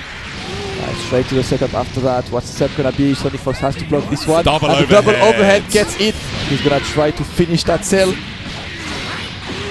Yeah, using that Zamasu assist, which is so versatile for so many different reasons. Yeah. Doesn't build up the 2 bars, though. That could be the game changer. Guard cancels in, and you know he's going to be bringing that cell in immediately. Obviously, just dishes out damage on that Bardock as well, just to make sure. But there it is. The Dragon Rush is there. Get out of here. Yep. We want cell. Get out of here. Oh, and gets the opening. That's going to be a 10 cell on Goichi's side. SonicFox's Bardock doing work right now. Absolutely. That's going to be cell down. Goichi. Big part of his team. Yeah, okay, the mirror Bardock right now, and Goichi gets the first opening, gonna get that extension toward the corner. Bardock so strong on his own or with his team. Just one of the strongest characters in the game, I feel. Yeah, definitely. And SonicFox great at using his mobility there. Switches to 16. He tried the read, unfortunately. Goichi did not move. SonicFox still on the offense. Uses the assist at a great reflect straight to the punish. It's another great thing about Android 16's grabs, actually. They work as movement options as well. Alright, here we go. Level 3. Another level 3 there. We've seen that episode before. That's going to be yet another setup in the hands of Goichi. There'll be an empty jump, get to reflect, could not convert after that. He got hit on the recovery. And really smart from SonicFox to not super dash to that assist, because that's what you're waiting for when Vegeta is here covering your activates the orbs, and of course, you know Zamasu, once he's got those orbs active, he becomes very scary. He can convert off those. I was literally about to say the 6M he can convert, and there it is. That's exactly. Yep, use that fly to get the extra height. Yeah, he's going to get the dunk. Extra after that, straight to another level 1, and that's gonna be a dead Bardock. SonicFox's team is playing absolutely amazing against Goichi right now. Yeah, this Zamasu pick is really working out for SonicFox. Goichi down to his final character in Vegeta. Let's see if he can do this, or if SonicFox is going to steamroll him. Yeah, he still has sparking available, has 4 bars. The dive kick, and here we go, final flash. Straight final flash, obviously. He wants the BT there. He's gonna get it. Goichi now still has sparking available for extra meter build, but the challenge, gutsy challenge by SonicFox, stand L. Gutsy challenge, and it paid off. Gonna go into the Revenge Assault. This team synergy is so good. It's really good. That's what SonicFox has been working on for a while, and it's putting in the results so far. Can we get it? Empty jump low. Goichi was ready for this one. Tries to jump to avoid the high-low situations and still blocks. Goichi happy to block, but the opening. SonicFox has sparking available for him to extend the combo. I was about to say good defense. Yeah, but defense is not eternal, unfortunately. It's going to be level 1 to level 1. And the first game of this winners final goes to SonicFox. SonicFox, boy. That team is looking unstoppable. Goichi couldn't take a character. Yeah. Wow. Yeah, watch Zamasu skyrocketing the chair list tomorrow. Yeah? Every chair list on Twitter tomorrow, Zamasu will gain a couple of stairs there. That's what I'm saying. I mean, he's not the easiest character to use or utilize in a team, but man, once you can use him, like a player like SonicFox is obviously going to be able to figure out a lot of stuff and use him to his optimal. Alright, that's just straight away, and SonicFox again taking initiative there, getting the opening on Goichi. Wants to kill that cell as soon as possible, straight to the level 3, and that's gonna be one setup to a potential cell death. Once again, Super Saiyan. Let's see here. Just waiting good, and the assist as well to cover him. Blocks. Still going, and a great raw tag there by Goichi. Yeah, he wants Cell to just recover in the back, hit the rejuvenation tank and just chill for a moment. Gets the extension of Vegeta as well, and now his SonicFox is under pressure. He's looking for the way to get out of this corner, but Goichi is just completely closing the ways out. He's locking him down right now. There he is. There it is. That's what he was looking for. Rebellion Spear out the corner. An extremely good tool to just stay mobile around the screen. And blue combos here by Goichi. Yeah, blue combos. It's not what we want. SonicFox is all about that blue, but he's not enjoying it right now. Oh, there we go. Not the level 1 invincible, and that's going to be a bit too hard to punish for Goichi there. Zamasu is coming in and opening. He whiffed the perfect attack mid-air just to stay airborne. That was so sick. Yeah, extremely hard to block, but did not get much damage of this. SonicFox taking his time with Zamasu, tries to challenge, could not get this one, and gets... Oh, guard cancel. Good guard cancel. Successful. 2M, but no conversion. What's it going to be? SonicFox staying mobile, just super dashes in and blocks. Jump backward there, but a good challenge there. Goichi just goes straight away, sends him to the corner, wants the pressure. Double jump by SonicFox to get away of that cell assist, but still has to block in the corner. That was tricky. Very tricky. Just waiting. No punish by Goichi, and that's going to be a good chunk of life. Yeah, and snapping cell back in because he wants it as soon as possible. Goes for the flight mode. Man, that's another strong point about Zamasu. He can so easily combo into Dragon Rush without assists, you know? I was trying. SonicFox taking his sweet time. He knows he doesn't have to rush there. Just happy to fly around. Yo, 2H, did you see that? He just was safe on the jump. And I think this is going to be a dead Zamasu. That is going to be a dead Zamasu. SonicFox, unfortunately, could not make it work against that cell. No, the drop! Do not give this man a chance. You will live to regret it. Oh, he gets this one, and that's going to be a dead cell this time, Tarot. Goichi gave a big chance to SonicFox to get in there. He uses the extra bar to just get Bardock in. and that's gonna be Zamasu recovering his blue life. He took full opportunity of that drop combo from Goichi. Wow. The delay! That was so nice. Yeah, baited that reflector, and he's gonna get a good damage off this. Good position again by SonicFox, playing absolutely confident today. There we go, Revenge Assault. Once again, SonicFox in the driver's seat. He gets to choose the mix-up. What's it going to be? Pick a mix. Oh, that's sparking blast. Straight to sparking. I like that. You do not want to deal with that mix-up. You just go for a sparking. You have it available. Trying to just make mileage of that sparking. Great one, and could not convert of this. Straight hit, but straight to it gets the punish. Yeah, Zamasu, you recovered all that life. Well, you're about to lose it. Again, a drop combo on Zamasu. Okay. Zamasu lives to fight another day. Yes, he does. Yeah, he still does not have the 3 bars yet. And Goichi just wants to finish off that Zamasu. SonicFox not interested in hurrying for a Z chance there. Okay, using that flight mode just to almost annoy Goichi, you know. It's a good challenge as well by SonicFox. Activates the orb and a good Dragon Rush. That's when Goichi was looking at the orbs like, what is happening now? Just the Dragon Rush. To get the extra height for the level 1, level 1, level 1. He's going to get another one on this, you know. Yeah, he's going to get the scoop. To the sparking, and that's a great activation, but no, the drop by SonicFox. He wanted to kill Bardock as soon as possible, but did not work. A good chance for Goichi. Not the worst situation for SonicFox though. He doesn't have to worry about Goichi popping spark in and recovering that life, but he will have to worry about him switching to Vegeta, putting Bardock in the back. What's it going to be? Crossover and the vanish. That's going to be good. Not massive damage due to the vanish scaling there, but the DP in the air! That was so sick. One of the biggest strengths of Vegeta is you cannot super dash this guy anytime, anywhere on the screen. Exactly, yeah. If the opponent's ready. Oh! Where you going? Reeds get dunked straight to the level 3, and now it's SonicFox time to shine. It really is. What's it going to be here this time? He goes behind, covered by Zamasu. Oh, the DP again! Goichi doesn't care. Yeah, I like that. Goichi is starting to show some disrespect to SonicFox there.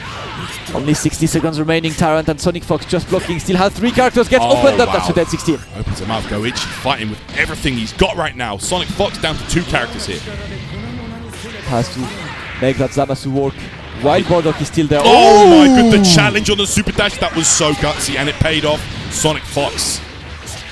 Tries to get the opening, all the overheads in the world, and again Goichi happy to just dish that DP out, make it happen, and that's gonna be most likely a dead Zamasu. Can he kill it? Yes, he can. The Big Bang attack's gonna close it out there on Zamasu. That's the last we're gonna see him of this game.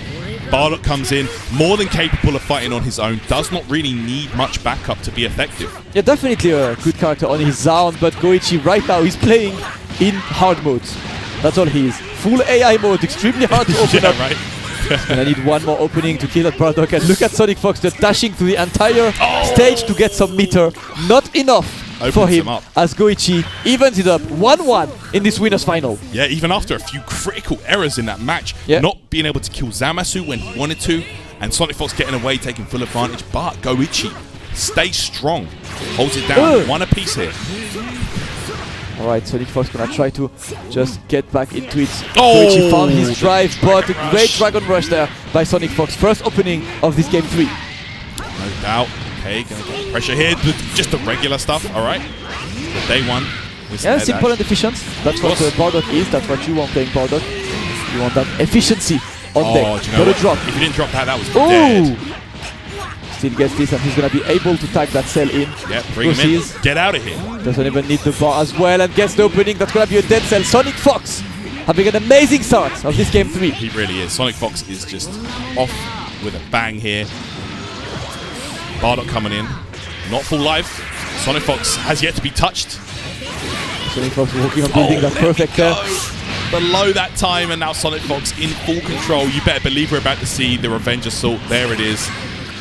Level 3 once again. I feel like this is the most seen super. Probably one of the most seen, right? It's just so good. The situation after is just awesome anywhere on the screen. You do want to use it as much as you can. Great pressure there. And Goichi ends up opened up. His Vegeta is opened up. SonicFox gonna extend the combo now. 2M starter as well, so that damage is gonna be monstrous. Straight to the level 3 and straight to the setup after. SonicFox still left untouched on this game, Tyrant. SonicFox is in full control right now of this match. He actually is going to get... Is he going to perfect Goichi? Bro, it is happening. is SonicFox making the biggest statement we've seen on Dragon Ball FighterZ so far. That actually would be the biggest statement. That would easily be the biggest. It's even bigger than beating him. This is like absolutely massive. Oh, and gets the opening. Alright, Goichi now is in angry no mode. SonicFox is nods his head, you know, he's okay. Alright, straight to level 3. Obviously he would use it. He wants the setup after. Still has parking to work with. It can still very much happen, Tarrant, but SonicFox still has a big margin of error to work with. Wake up level 3, unfortunate, but no punish. Yeah, no punish. A lot of these level 3s, man, sometimes they're actually tricky to punish because you don't normally see them whiff or block, so it's like, you have to know your punishes. Yeah, but a great conversion by Goichi there, just goes for all the extent of the loop.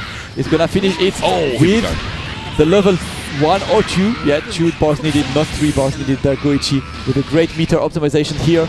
Kills 1 character, 2 to go, still has parking activated. Is the comeback on? Let's find out. That's Zamasu. Oh, he tried to 2H, but it was an empty vanish. And Zamasu's air movement extremely good as well. Goichi is trying to get the opening, trying everything. Guess what? But did not capitalize on that. Listen, man, Goichi is no stranger to making these amazing comebacks. Who could forget that exciting match with Leffen at CEO? Yeah. Where he made an amazing comeback. Right, level 3 again for Goichi, and he gets another chance at getting that Zamasu straight to the sparking and gets the challenge. That's going to be big damage, and that should be it for this one. Yep, SonicFox has more than enough resources to get him out straight to the level 3, and that's going to be the Flash! Hell Flash right there. SonicFox goes 2-1 up in the winners finals here. Great one for SonicFox. And he wants that Dragon Ball. He wants it. He does want it. Of course he does want it. He's been working hard for this, and this team is putting in the results, but you could see Goichi at the end slowly but surely finding his strides on this matchup. Really, he's still looking for the perfect strategy right now, and the first opening will be for Goichi. Alright, there we go. Classic cell corner combo. Classic reset. Alright, I like it. You know, tries to limit the recovery options. You can see the text that way. Oh, Dragon Rush. A great Dragon Rush there by SonicFox, and he's gonna get a small chunk of damage on that Vegeta straight to level 3. Yes, he just wants to. With Bardock, if you have 3 bars, there is no point in not using it. You're always going to do it. Yeah. The setup is just too good. It's guaranteed. Anywhere on the screen. DP though. And that way he brings in his own Bardock. Keeps Vegeta healthy as much as he can. Just tries to open up Sonic by the staggered string, the super dash. Juhei don't get that character in, and he's gonna do that straight to the tag out. I want Bardock back, Goichi says. And the great setup there after the snapback. Good position for Goichi again. Yeah, Goichi's Bardock now gonna get the knock in the corner. What's it gonna be? Level 1. And assist after that, so he gets a follow-up. Yes, he does. Oh, drops it. Gets stopped by the hit stun decay. It becomes quite tight to do this kind of combos in the end due to hit stun decay when you extend it too much, but Goichi still manages to get that product out. Now SonicFox, Zamasu and 16 remaining. I feel like we've seen a lot of uncharacteristic drops in this set actually from both these players. You know, these two classes, you know, some of the best in the world, top 3. So alright, here we are. But a great happy birthday there. He's gonna activate Sparking, and he's gonna go for max damage. Unfortunately, 16 dropped off of this combo. Not interested in getting battered yet. There we go, Revenge Assault. Not the end of the world here for SonicFox. Does have Sparking, still got 2 characters. Yeah, has the tools. Is he gonna pop it straight away? Not yet. He tried to block and did not. That's gonna be a dead Zamasu. Yeah, he'll lose Zamasu right now. Goichi just running his usual combo straight to that level 1. Just 1 bar needed to finish that one, and 1 character remaining, only 16. But well, we've seen a 16 comeback today. Can we see it again? This time he even has Sparking. Yeah, the right Javelin closing out on Zamasu. Now SonicFox needs to needs to pull off some of that Dekillsage magic, to be honest, with this 16.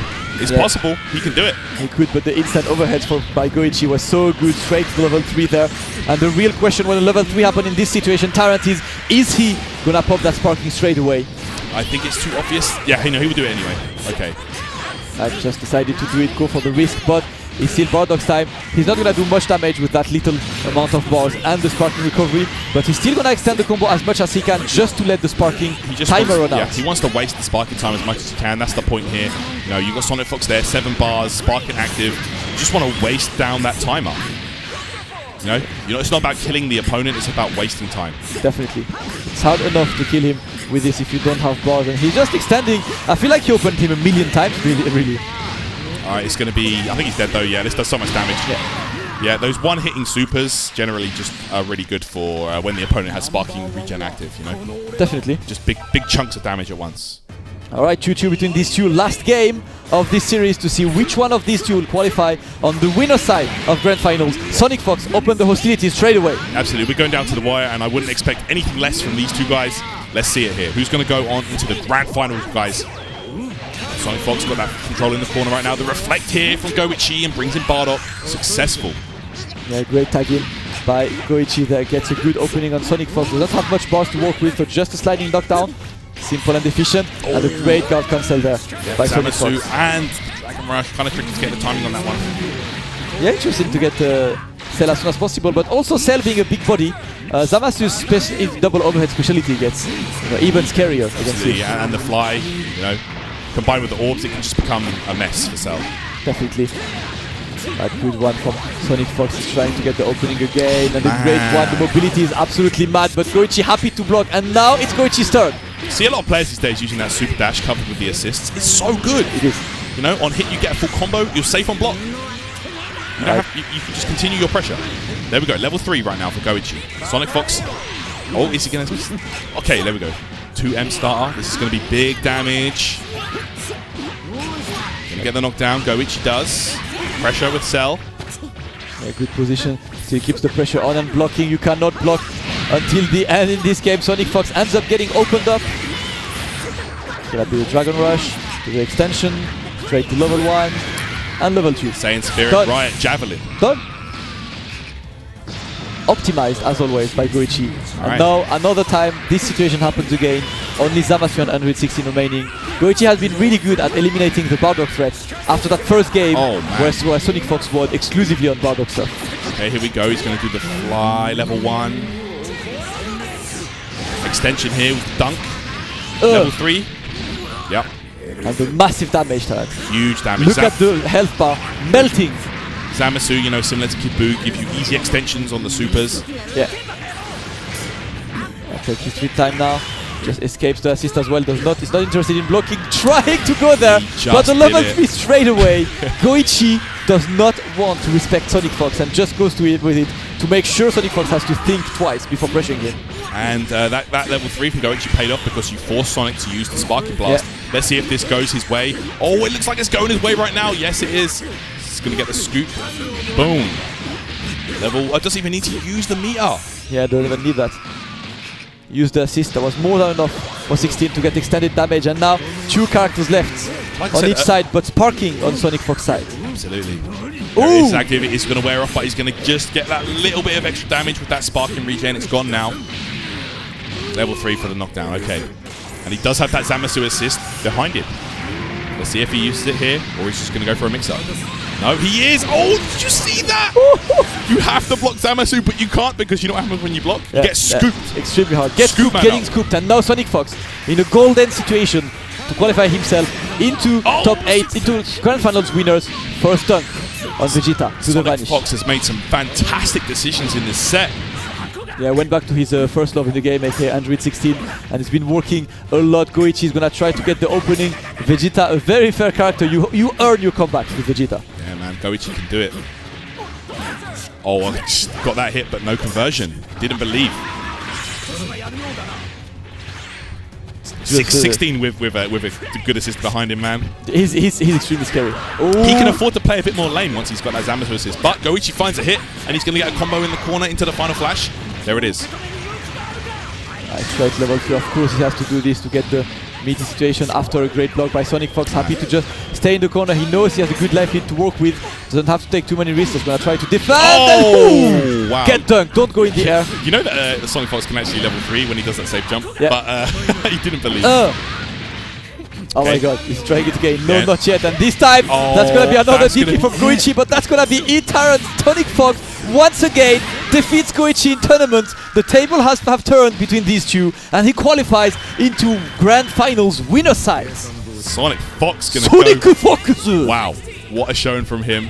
Fantastic play, man. Like, some good decisions in that set, I'm telling you. Even when he lost his first character, he just stayed composed. He used the sparking at a very, very smart moment, which allowed him to keep 16 and Zamasu alive, and that shell just really works well together. Absolutely, absolutely. It's been absolutely amazing. And this Android 16 as well, making a lot of work when it was last character. It's a great team because you can see that SonicFox doesn't just rely on one character. The first game he won was basically entirely Bardock, running on Goichi's defense. The second game he won was a bit of Zamasu, a bit of 16. The third game he won was a lot of 16. You can see that's what you want in a team. You don't want to be in a situation where, oh, kill my main character.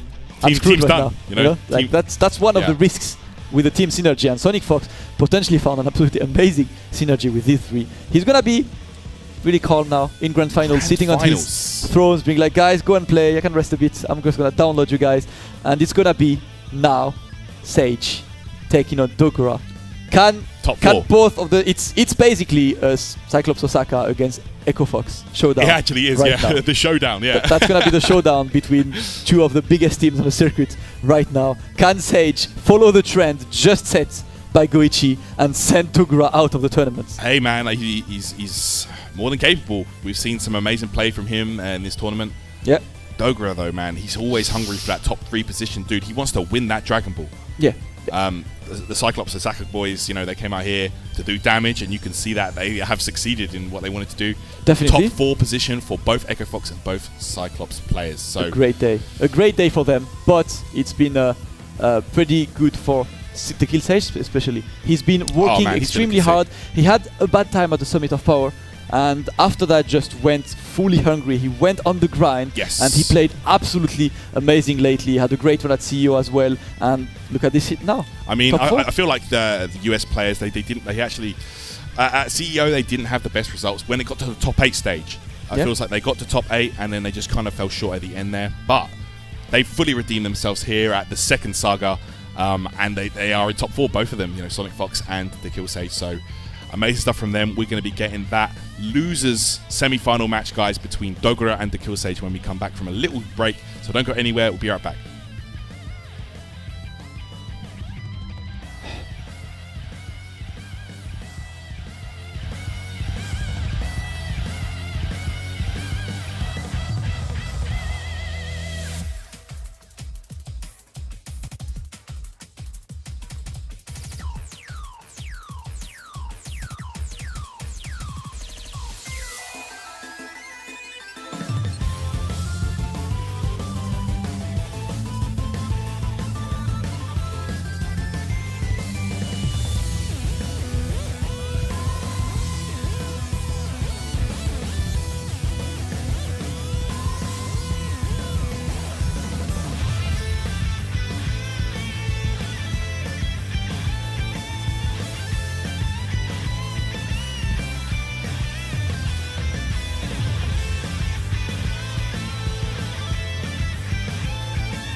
Guys, welcome back to the top 3 of the second saga of the Dragon Ball FighterZ World Tour. I am Tyrant, being joined by Damascus, and we're here to bring you guys these amazing top 3 matches. Dude, it's going to be so sick. We've got, coming up in the loser side, we're going to have Dogura versus Dekillsage. Now, this match is going to be really exciting. It's going to be exciting because are we going to see an all Echo Fox? I don't know. Or are we going to see, you know what I'm saying? I kind of want this to happen. Yeah? You know, it's like, right now SonicFox is, calm in grand finals on his throne, just waiting for his challenger. Of course. And he's gonna watch his boy Dekillsage trying to run that Cyclops Osaka gauntlet. Right. It's a big showdown between the two teams right now. Yeah, absolutely. And Dekillsage playing out of his mind today. That Android 16 brought us absolutely amazing moments. It was so sick. The comeback was amazing. Dekillsage playing out of his mind, but Dogura, man, both these guys want that top 3 position. Who of these is going to go on to the losers finals to play against Goichi?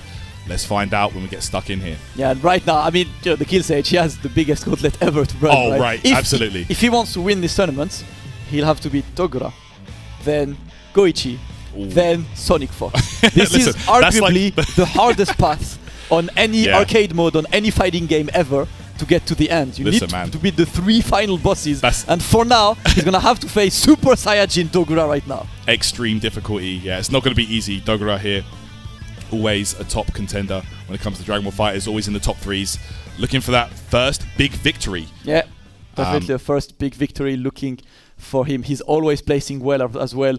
And I mean, I was saying he turned to Super Saiyan, but I just checked the chat and now I'm doubtful. Is he turning Super Saiyan or is he cosplaying 18? I'm not entirely sure for Dogura. Both work, to be honest. But the thing we know is this guy is always in the last 4 of a tournament. Absolutely. Dogura recently did transform IRL. Yeah. But let's see. Is it his final form? Let's find out. Nice. Straight to that Dogura. Kid Buu on the pressure. Absolutely. Kid Buu going to work, doing what he does best. Dekillsage on the defense. Super dash though connects. Oh, yo, Dragon Punch sparking right away. Right, great one. I like that. Just maximizes the damage straight away with his Gotenks. He has 3 bars, decides to not go for the level 3 for the setup after that, and he has to hold the blocking. Great reflect. What a defense by Dekillsage. That was really clean. Kid Buu trying to stay elusive, but Dekillsage super dashes straight over that 2M. And now, Android 16 dunk. Super dash once again, extension with the assist. Hell Flash, okay. There we go, and the ghosts. Yo, power up as well. Double power up. The potential is liberated as level Dogura's Kid Buu is already down. Dekillsage playing absolutely amazing so far. Level 2. Alright, overhead, and there we go. Clean follow-up. Nice, gets it. Wanted the DP, but Dogura was just ahead there and gets another conversion. Dogura seeing that Dekillsage has thrown out a lot of those dragon punches, and now the level 3 in the corner. There we go, the as well. Did not want to continue with anything there. And Dogura now is on the offense. A quad cancel. Good one for Dekillsage to get that Adult Gohan out. He's going to have to block. Great tech. Dogura looking for a way to just snap him back again. Oh, here we go. Spinning top. Oh, where are you super dashing to, bro? All right.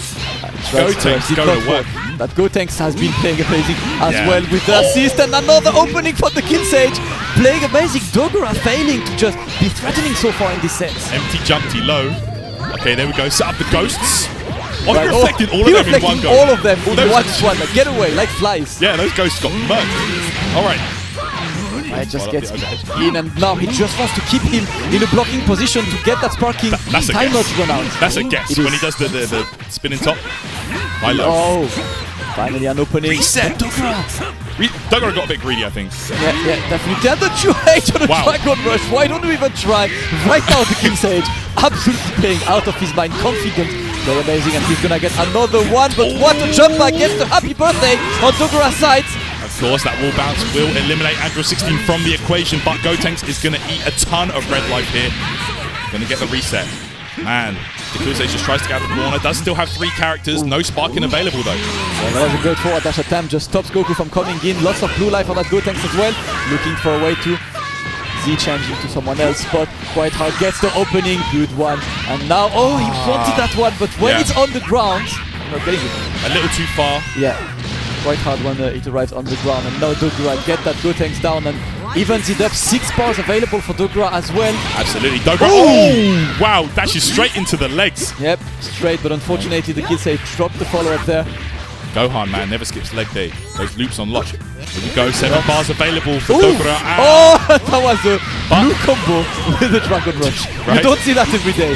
Dekillsage with a new tech, and again, stop cell, the wall bounce. What a stop, Dekillsage gonna kill that cell and get that Goku straight back in. No more blue life available. Great situation, Dogura with 7 bars to work. Here we go, Goku now. Gonna put the beat down on his boy. Straight to level 3, obviously he wants to set up there. No point in keeping 7 bars when you're that close to a potential defeat. There we go, level 3 here. What's the setup gonna be? Oh, safe jump, and then Unfortunate. That was a man-made double overhead for Dogura. Punched him up. But now, the VRB himself, the VIP is there to destroy Goku. He wants to catch him. Not happening yet. Good block on the overhead. Dekillsage just wants to do what 16 has been designed for. Listen, this is his life's work. This is what he is built for. He exists. He's in this game for this. He's just in this game for this. That's the reason why he's there. But so far, Dogura's Goku putting on a clinic. 2M starter, big damage, level 3. Super Saiyan 3 to go even further beyond. Andrew 16 going to eat this. Going to have to guess on the mix-up. Yeah, good session by Dogura now. Good block. Good blocks, yeah, absolutely. The next hit could close it out for both players. Oh, I think he tried another air dunk, perhaps. Unfortunate, Dekillsage went for the hard read there, but Dogura, so solid. And you know what, so surprising, because the first minutes also of this game was entirely Dekillsage. It looked like he was unbeatable. He was opening Dogura up constantly, perfect choices on defense, and Dogura doesn't care. Dogura is the kind of player, you don't tilt that guy. No, absolutely not. Dogura stays solid, sticks to his game plan. Dekillsage gets away. Go! That never gets home. 2H. Gets it in. A great reflector. Could not punish that tag in. Dekillsage still uses Gohan. Good pressure situation in the corner for him. And gets the opening. Double overhead. Cell is going to eat this corner combo. Leg loops on lock. There we go. At a fast fall. Alright, there's the potential. Level 1 is. Okay, pressure's on right now. What's it going to be? High-low? It's low, but Dogura blocks it. Solid defense. Galactic Donut. And again, another opening. That's a great work by that Adult Gohan. And Dekillsage should be able to send that cell out. Yo. 1 bar needed, 1 cell down. Dekillsage again having an amazing start of the game. Can Dogura adapt back? Absolutely. Dekillsage seems like he's had these explosive round starts, but Dogura has just been able to clutch it back. There we go, Kamehameha, air legs. Dekillsage loves that. Okay. Straight to a wall level 1. Interesting choice by Dogura, but if it falls turning into Unga Bunga. Yeah, Sage's Gohan going to eat this corner combo right now. Dogura going to work. Kid Buu, I feel, is the MVP of Dogura's team for sure. Definitely is. Always putting in work, trying this. Good one by Dekillsage. Gets some damage and a great tech. Fantastic. After that time, no punish on Dogura's side, and the movement gets the Dragon Rush. Good one by Dekillsage. So much meter build on that Dragon Rush as well. Level 3, he does have it, but he's going to be setting up the ghosts. Oh, the sparking! Oh, the sparking to get away from the ghost, and he gets some damage off this, but could not capitalize. After that, hard to take this and guess. After no guess needed, I have 3 bars. I'm using them. Dogura using all the money. Spending it. Definitely not stingy with his cash. Oh, sparking. Look how much blue life! Punished activation. Nearly back to full life is Gotenks. This is going to be a dead Kid Buu right now. It's going to be a dead Kid Buu, and he got all his blue life back. Adult Gohan is out resting to get his blue life back, and Dogura just has Goku. No sparking. I know that's Goku's job in any episode of Dragon Ball ever, but that's going to be extremely hard for Dogura. Okay, there we go. Get out of here. You know who taught him the fusion dance to begin with? This guy. Definitely. But for now, the son is here to try to show his father what life is. Calls the little bro. Not even. No little bro, man. Yeah, he's recovering in the back. He's there. All right. The cross at that time. Dogura presses buttons. What a challenge. Corner control. Gonna go double level 1 or level 1, level 3. What's it gonna be? No? Okay. Oh, okay. Dragon Rush. And the game, Dogura's Goku, as an anchor character, has been doing magic today, Tarrant. Every single time he's there, he does not need sparking. Goku is a well-rounded character. This is out good damage by himself, and Dogura is just trying to come back right now. Dekillsage did not punish, and a happy birthday! Massive opportunity for Dogura there. Yep. but I don't think this. No. Goku level 3 is not one of the ones that will hit both characters. Yeah, if it's a cinematic one, it generally doesn't hit the second character. Some of them do, like 18 and stuff, but not Goku. Yeah, not Goku's one. And that's a good situation now for the Dekillsage. He has 7 bars. He can do level 1 to level 3 there. It's gonna be the ghosts are there.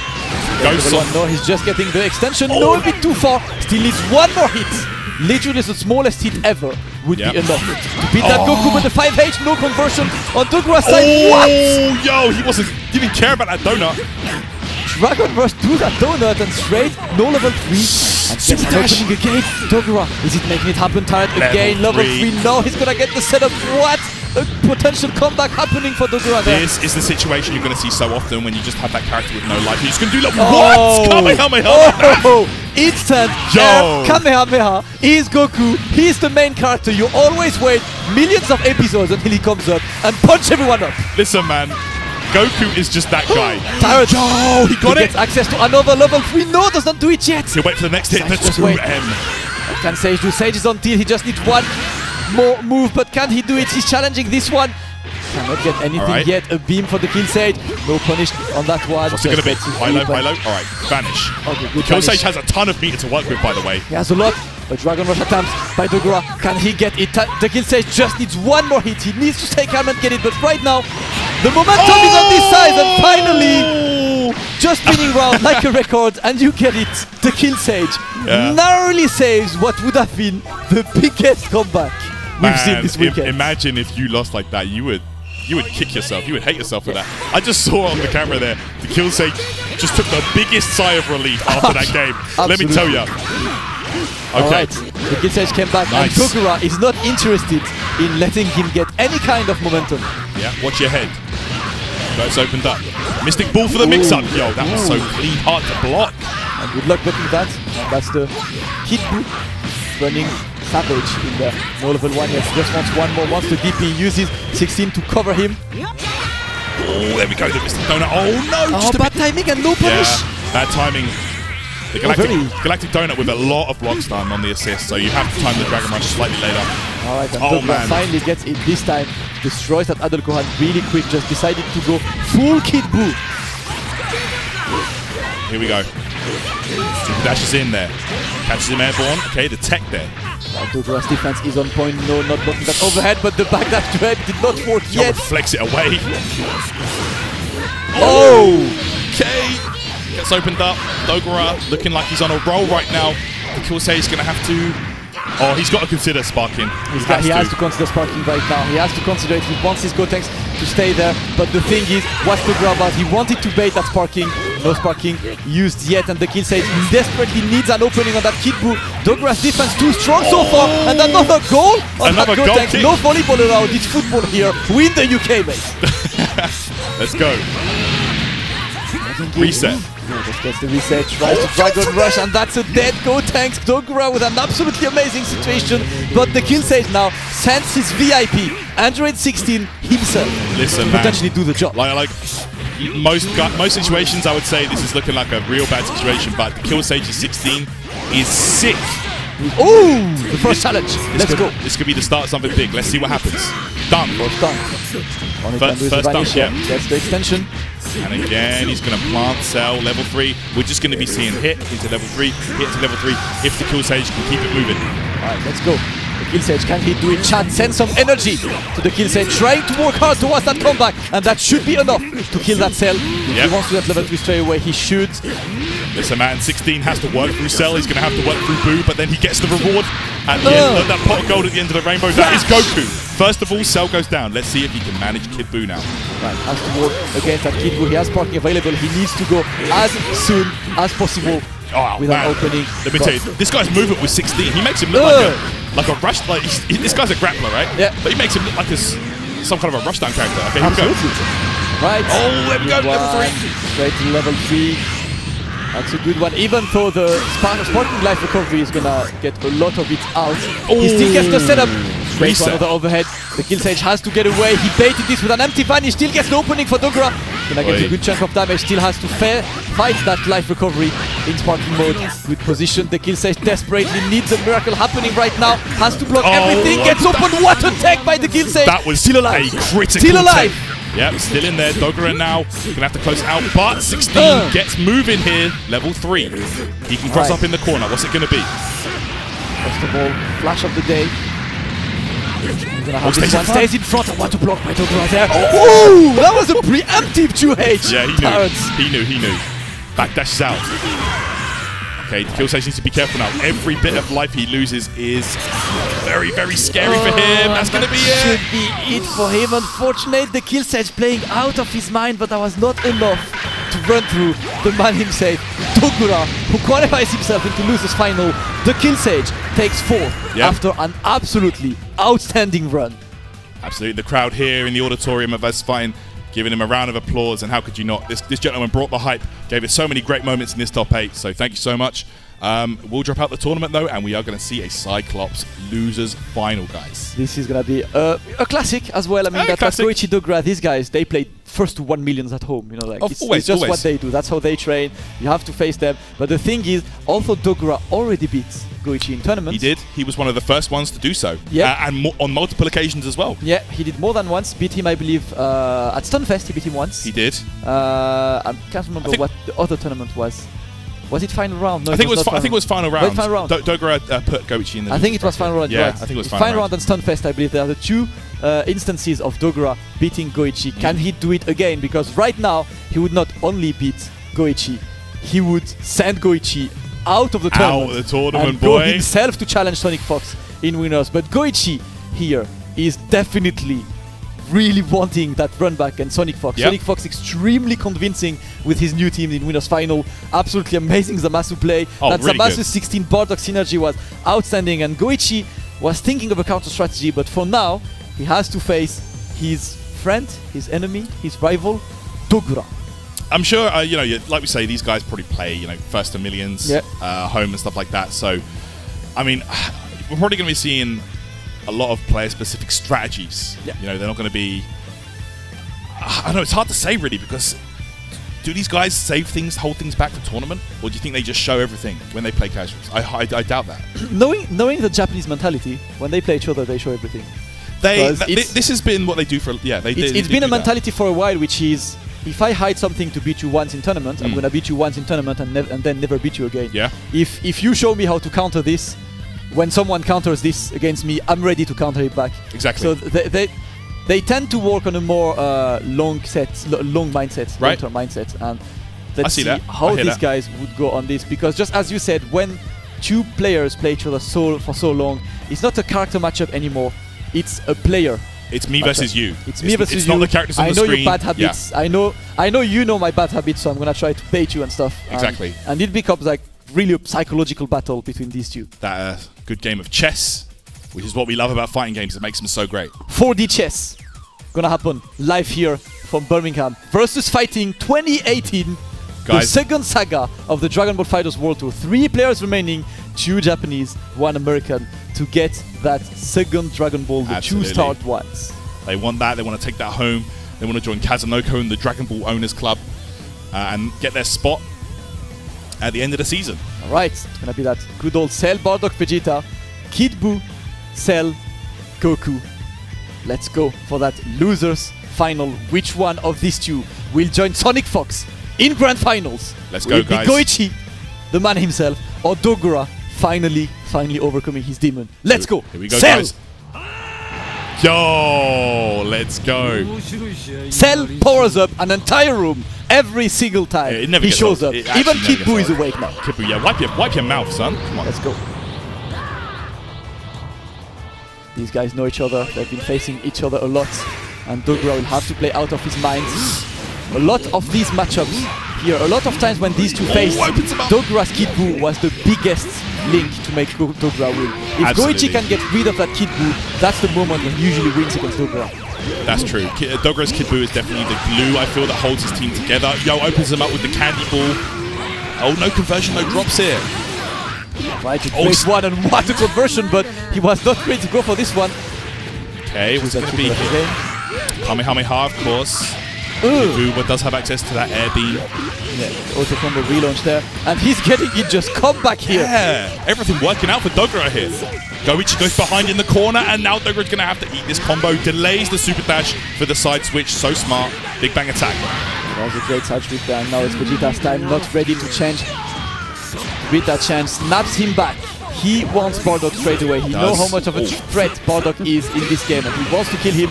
Great reflex. The Dragon Rush is teched, and Goichi, as usual, having one of the best defenses around. Yeah, absolutely. Taking that and using that Rebellion Spear just to check his opponent. So smart. Just waiting. Cell. Block strings. Cell, the perfect attack is there. He gets the opening on Goichi. Cell, Dogura. Extend the combo as much as he can. Cell, one of the most effective cross-ups in the game. And now here comes Kid Buu in there. Son Goku as well. Gonna follow up. Level 1, and that will be enough for Dogura to send that Cell out of that first game. Bardock coming in to just punch his son up. Absolutely. Reflect. There and just getting in. That was critical. Super dash connects. That's big for Goichi. Gonna get a good opportunity here. Of course, Bardock with that amazing light auto combo causes that ground out state. Oh wow, took care of Vegeta real quick. Back dash straight to Rebellion Spear again, and now it's Goichi has time again to send him to the corner, get his offensive time going. Tried to reflect, but that's what's a bit too early and got caught in the end by that Vegeta. It's good position for Goichi now. Yeah, Goichi with more than enough meter to close this out. Big bang attack, yeah, that always surprised me with how much damage that does. Yeah, the right javelin into the big bang. Always a bit more than expected. Right, his Cell trying being covered by that Bardock assist. Dogura now wants to send Vegeta out. Okay, Vegeta just looking for that opening on Dogura, but the reflect brings in Kid Buu. Oh, gets hit with that M. This is going to be some good damage. Yep, Mystic Ball for the reset once again. Brings him out the corner. Okay, and Goichi has been slowly but surely using more DPs throughout this tournament. Usually not that much, but when you forget that he could do that, he just surprises you with it. And now Goichi cornering him, getting the opening, a good one for his Vegeta now. What a good choice there, the delay 2M. But, oh, this is dead Buu, yeah. Goichi goes into control here. I feel like this has been such a back and forth game. Yeah. This is the first time Goichi is truly in control. Yeah, definitely. Only one character left for Dogura. I mean, Cell with blocking, he definitely has a lot to work with. Alright, good opening on Bardock. Great one for Dogura there. He's going to be able to dish some damage out. Okay, level 3 for the hard knockdown. It's not going to be dead, but it's going to be close. Dash up. What's it going to be? Waits for the command grab. Wow, Goichi scouted it. The awareness from Goichi to just escape this kind of unexpected solution at this time is absolutely outstanding talent. Good one to just get through that Vegeta assist. Goichi trying to keep the offense up. Oh, 5H. There we go. Revenge Assault.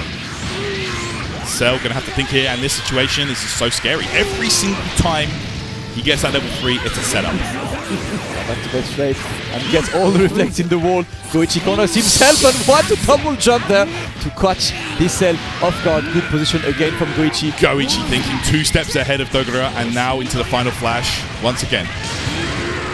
Hard knock. What's it gonna be? Key blast. Key blast. And we know what he's trying to do. He's trying to lure in. Oh, he got him. The super dash connects. Yeah, that's gonna be good for Dogura as well. He just gets it. I wanted the Dragon Rush, but the sparking is pulled straight away, and another 2H. 2H City. Position. Straight to corner we go. Yeah, great position right now, like you say. Dogura gonna get this. I think the regen might just override it, the level 3. Yeah, let's see if the regen can beat it. Yes, the regen will beat it, but that's one more setup. Good block by Goichi there. Goichi still in the corner, has sparking activated, and a good one. Dogura gets rid of Vegeta. The sparking is almost out for Goichi, and now Dogura has a good position, but both characters will a lot of meter. One more hit will be enough to kill. Empty Vanish baits the perfect attack. That was an amazing choice of doing that perfect attack, Tyrant, but what a block by Goichi. These two guys get the super dash. Dogura is gonna get the first game against Goichi. There we go. Finish it, roll an attack into the barrier. Well, I couldn't have asked for a more even game, actually. What a back and forth match right there. That is the closest game you could get between these guys. And that's going to be the first game for Dogura. Sick. Oh, yo! Whip your hair back. Don't try. Don't even try, man. Cell corner straight away. Just gets in all of Rex in the wall for Dogura. Just blocks for the defense, and as he tries to go on the offense, Goichi keeps going in. Man, Dogura, like, I feel like that was such a good switch for Cell, but working out right now. Gets him. Dragon Rush. Kamehameha, barrier, what's it going to be? Right, going to be one. Dead. That's going to get this one, and that's going to be just the Kamehameha for the death. And one more time, this cell. That was a quick walk. That was quick work right there. No doubt.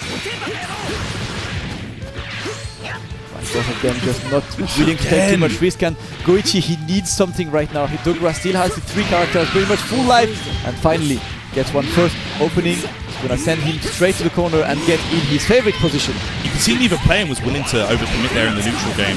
Oh man, got opened up by the Vegeta. Never a bad time to call Vegeta. Always good. He's a trustable friend. Yeah, he's the kind of friend you call when you're bored on a Sunday. What are you doing? He's your boy, yeah. Let's go out, yeah. Let's do nothing. Let's do nothing, but like together, innit? Oh. All right, let's go. Barrier. Just gonna go for the reset situation. And he just wants to keep through there to face that Bardock. Just waiting, has to block now in the corner. Goichi trying everything, but the defense on Dogura's side has been brick wall. It's been really good, but opened up by the Rebellion Spear. No conversion from that range. Oh, 2M! This is massive.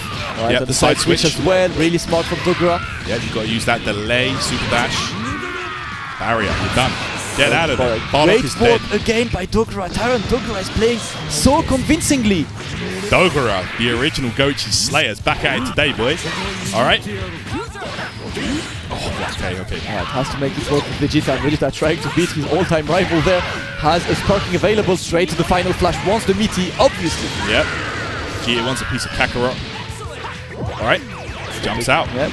Just waiting. Like I say, neither player willing to overcommit, but that clean 2H finds its mark. Straight to Cell. Send it to your boy. Oh, there we go. Super Kamehameha. Oh, put himself in the corner. The challenge from Goichi. Gonna bring in Goku. Yep, cut off just a little bit of that blue life. Ooh, and what an opening again by Goichi. This Vegeta is putting in work. Yep. So far, has 5 bars available to just finish it with a final flash. Of course, he will. He's gonna try to finish Goku without activating sparking. At least he gets sparking for the 2 other characters. Vegeta, the original anchor of the game. Yeah. Doing work. Super dashes through from that range, pretty much unreactable. Ooh, that's an interesting sparking activation, and the DP! Not the best of activations by Dogura, because now he's only having a 7-second sparking. Yeah, it's gonna go real quick. It's gonna start flashing in a moment. Right, what can Goichi do?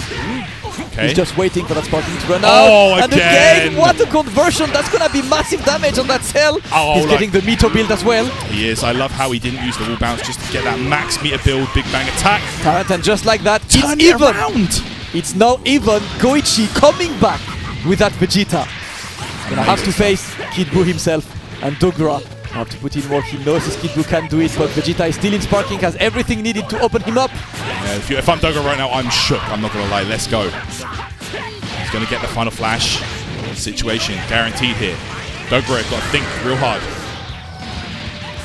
Oh, it was a dash. Oh, and against the opening, Goichi came back only with Vegeta against Dogura, and again, and absolutely you can see him popping his fist, all powered up. Goichi rose to the next level. What a turnaround. And you can see there why at the start of the game's lifespan, so many players were putting Vegeta in that final slot. Yeah. Amazing assist, amazing comeback potential, and just so devastating. And this is the man himself, Tarrant, El Grande Go Uno. Just putting in work against Dogura. Dogura gonna try to go ham with that Kid Buu, and the first opening is there. Dogura will try to just walk with his point character as much as he can. Locking it down here. Guard cancels, does get punished. Kid Buu gonna go to work right now. Bardock has to hold this. Oh, he's gonna tag in. Who's he want? He wants Cell. Cell, of course. Ooh, okay. What an opening again. Straight to the landing there. Big damage right now. All adding up for Dogura. Has yet to be hit in this game. Mystic Ball mix-up. Goichi calls Vegeta, but to no avail. Oh my god, that Kid Buu is putting in more time, just waiting, so mobile as well. Look at him just trying to catch that Bardock. Can he be? It is a game of tag between these two. Absolutely. No, man gets opened up eventually with that 2L. This is really bad for Goichi Damascus, but we've seen him make amazing comebacks regardless. We've definitely seen it, but right now, Dogura's Kid Buu with an empty chutty. Gonna get good damage as well, has 6 bars available, has all the bars needed to kill that Bardock right now. Yeah, he's out level there. 1 there we go. to level 1. That's gonna be enough. 2 bars. And that's a dead Bardock. And a half-life cell right now. Okay. Oh, blue combo. Blue combos. Dogura shakes his head. Not happy about the turnout, obviously. Goichi's gonna go for the reset there. Right, Dogura with Cell. Try to get the opening and he gets it. That's gonna be good damage again. Has 5 bar. Dogura offering himself again a big situation right there. Gonna be able to kill Cell. But Terrence, look at that. I have seen that episode before. Yeah, I've seen this one before. That's Vegeta against the walls. The one where Vegeta made a comeback and Sparking wiped out his whole team. Yeah, I've seen that one, man. I've seen that one, man. I've seen that one. Definitely one we all know about. We will see if he can make it happen again, because Dogura now, he knows what Goichi is up to. Exactly, and surely you do not want this to happen twice in a row. No, you really just got to be careful. You can't just go super dashing. Oh my goodness, 2H City. Yeah, he's still got that boo if he requires an extension. No, doesn't need it. Yeah, really go for the level 1 instead. Yeah, he just wants Kid Buu. Kid Buu is his trustable character there with the 2 assists, and he gets the opening, activates Sparking. That is a dead Vegeta. Dogura playing absolutely amazing, just brought it back. 2-1.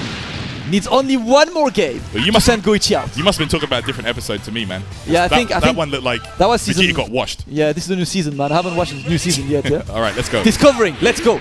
Dogura, one game away, and straight Draco super dash straight on Cell's face. All right, just the delay.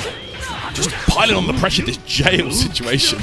Oh, and he just delays it and beats that reflect. Dogura gonna get another opening on that Cell with the loops. Dogura, the original Goichi Slayer, is going back at it today, man. He wants it. Oh, the vanish! Good reaction to the guard cancel, but could have punished on block. Yeah, he wanted, if you do the vanish slightly early, you actually punish the guard cancel. You've seen Goichi doing it before. You can use that the wall to just keep the opponent there and continue. Unfortunately, not the right timing there. And Dogura just happy to super dash all the time.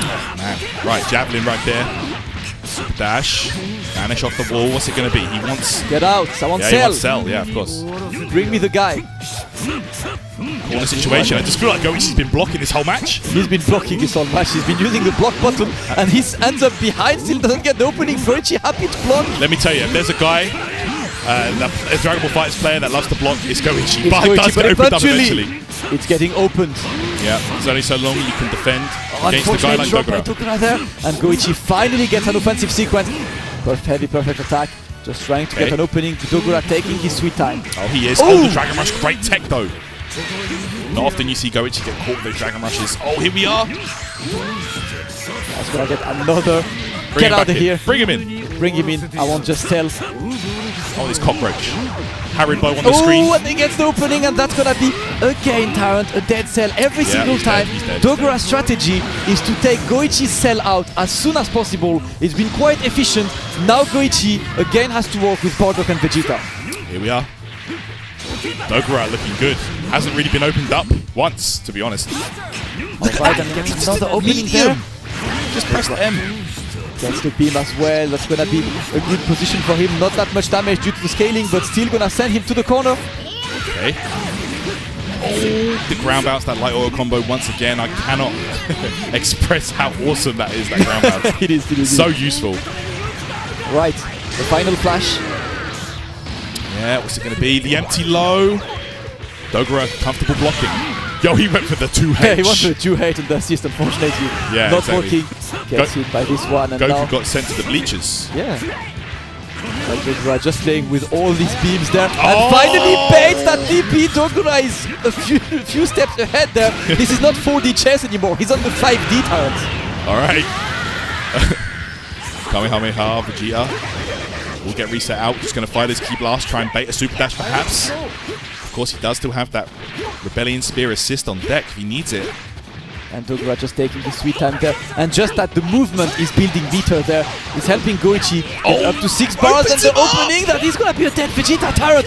What, again, a situation for Dogura. He's here, one character away from sending Goichi out of the tournament and joining SonicFox in finals. Listen, man. Dogura has played out of his mind in this game. Such clean gameplay, such good decision making. Can Goichi make a miracle happen? And that's gonna be the opening to the sparking! That's gonna be it! The sparking loops are there, the Ki Blast loops are here, and Dogura extends the combo, finishes it, and gets it over Goichi 3-1. El Grande Go-No is no more. He's out of tournament third, and Dogura is gonna stay there and wait for the final boss himself, SonicFox. The final boss is making his way down to the stage to play against Dogura. Have you ever seen such dominance against Goichi like that? That last game just looked like Dogura was in 100% control the whole time. And that just shows how well he knows Goichi. Player knowledge, character knowledge. Dogura is just one of the strongest right now Dragon Ball fighters, and he is hungry to take home that 2-star Dragon Ball. He is, and Taran, that is all we wanted. That is why we needed a World Tour. With a World Tour, everyone That's what I'm is saying, focusing boy. Let's go. on beating the big guys. And this is what's happening right now. Goichi is not invincible no more. We're gonna have either SonicFox or Dogura getting that second Dragon Ball. And Dogura, I mean, that victory has been escaping him for a while. It really has. He keeps being really close. He was really close at Stunfest, really close from beating Very close. Goichi in finals. He reset the bracket, but could not get the second set. He will need to reset the bracket against a SonicFox that is playing absolutely out of his mind as well. That really Zamasu team has been extremely impressive today. And look at the run these two players did. Dogura, he lost to Goichi in winners earlier today, and he ended up beating him in the run back in losers final. What an incredible play by him, as he's gonna face now the man himself, SonicFox. He is indeed. It's going to be a very, very exciting match. I think it all comes down to how well Dogura knows Zamasu. Yeah, it's gonna be this. Zamasu is still, as we said, an underrepresented character. We don't see him that much, and you know, SonicFox has a very interesting way to play him as well, using the flight modes, using the level 3 to stop you from super dashing anytime. That's gonna be an extremely intense grand finals. But chat, press some buttons. Press 1 for Dogura. Press 2 for SonicFox. What do you think, guys? Let me see it. I want to see it, man. I want to see it. Because these two are just gonna go ham right now. Of course they are. This is gonna be so good. I'm very excited to see these two play it out. It's like I said though, is it going to come down to how well Dogura knows Zamasu, or is SonicFox just going to run away with that character unfamiliarity? With that new DLC character Zamasu, we've seen him tear it up with him. But Dogura just looks... I've never seen Goichi dominated in that fashion. Yeah, Dogura has been he's playing on another planet right now. Definitely. I'm seeing plenty of chews in the chat. Tarrant, what are the Japanese at? How do you say chew? They press ichi for like... How do you say press in Japanese, man? Buresu. Buresuichi. Yeah. Unfortunately, lots of American fans. Shout out to all of our American and viewers from all around the world. The Americans, it's early for them, right? So thanks for waking up early for us, guys, or if you stayed up wherever you live. Much appreciate it. Thank you for joining us here. It's been a super amazing top 8. Thank you so much for joining me, Damascus. It's been absolutely amazing, it's been awesome, man. I'm so hyped, and I'm pumped for this grand final, man. Listen, I'm absolutely pumped because these two are gonna go at it with a brand new team. They are not ready. Bardock is powering up. The crowd is powering up. Everyone is ready for this grand finals. Dogura against SonicFox. Guys in the crowd, get hyped. Come on, this is grand finals, the second saga here at VsFighting. Let's get stuck in. SonicFox versus Dogura. In comes Zamasu. Gonna get the knockdown. Alright, corner pressure, but opens up Kid Buu. Alright, that's Zamasu is putting in more straight away. The conversion by SonicFox, and he sends him to the corner. Dogura wants some space. He wants to find an opening with Kid Buu. Get away, but Shuhei straight away. Did you see him put the hand up, the stop sign? He said no. Stop sign. That was the sorry. Where are you going? I don't have time for you. Straight for the Kid Buu. Alright. There we go. Back to the neutral game now. Trying to stay elusive. SonicFox just wants to use that fly just to stay annoying as possible. Of course, you can block whilst in the flight state in Dragon Ball fights. Alright, it's gonna be SonicFox with the Dragon Rush, but a great tech, and he gets the opening. Dogura's Kid Buu now putting in more tagging cell straight in to finish that combo and dish out some damage straight to the level 3. He's gonna get the setup after that. Great position for Dogura. Yeah, School of Hard Knocks right now.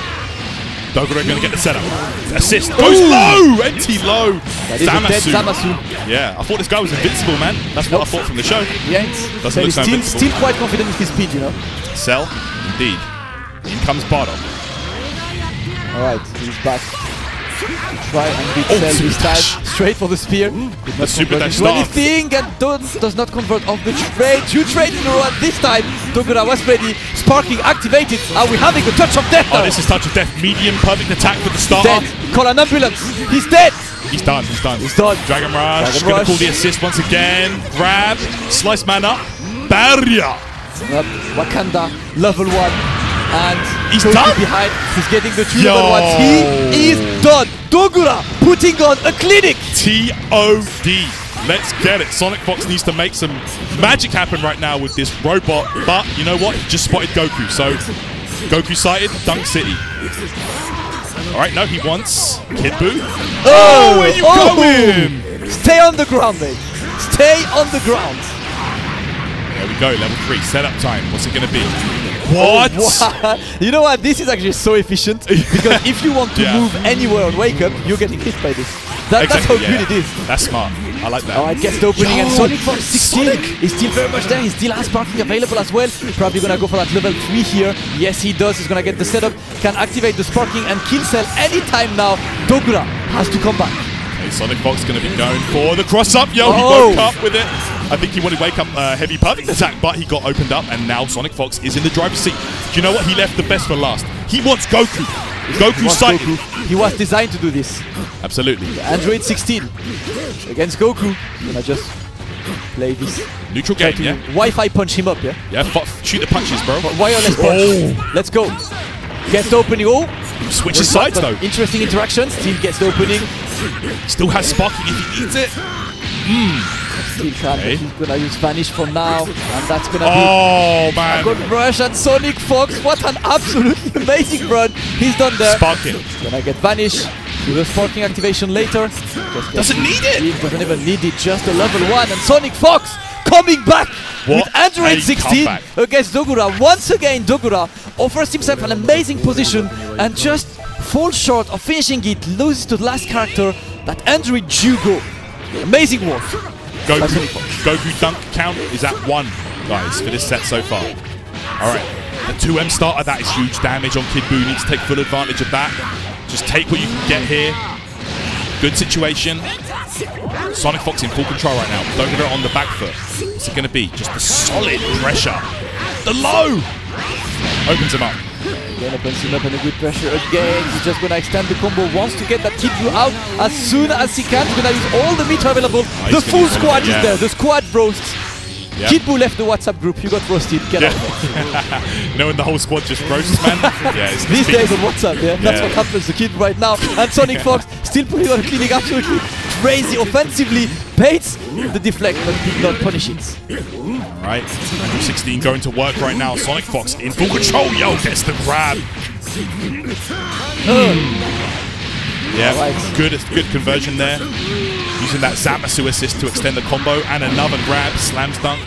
Slam dunk. Oh, what's it going to be? The vanish or wake up. Risky move. Alright.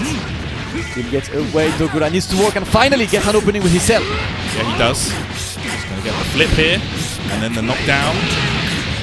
Level 3. Yeah, sorry, level 3. He does want that setup after that, and that's a really smart one. Further beyond right now. Android 16 has to hold it. Safe jump. That time the double overhead, essentially. Man-made, homemade double overhead. Exactly. Still working. Gets the opening throw straight to bottom. The dad is here to fix the sun. Oof. Okay, Zamasu just helping him lock down Goku right now. Bardock putting the beat down on his son. Oh, punish the vanish attempt. Just punish with the stand M as well. Doesn't even need that crouch H there. Just still keeps the pressure on, and the good guard cancel for Dogura. Just gets that cell in. He's trying to get something. Rebellion Spear. Zamasu could not extend the combo, but a great situation again. Gets the opening. Did not convert on that. SonicFox double trade. What a sequence! Dogura still capitalizes on this, and now he's getting his own time to shine. Oh, Invincible level 1 gets out of there, and Zamasu will get punished there. Reflect. Oh no! This is the punish on that. Yeah. Unfortunately, this is offense time. The orbs are on. What can Dogura do in the corner? Activate the orbs again. SonicFox with the pressure. It's crazy. Yep, gonna get the little extended height. Level 1 extension from 16 now. Cell, you're done. Get away, Cell. Get away. I want to see my target. Target there it sighted. is. Target acquired. Kill Goku. Dunk meter activated. Ooh!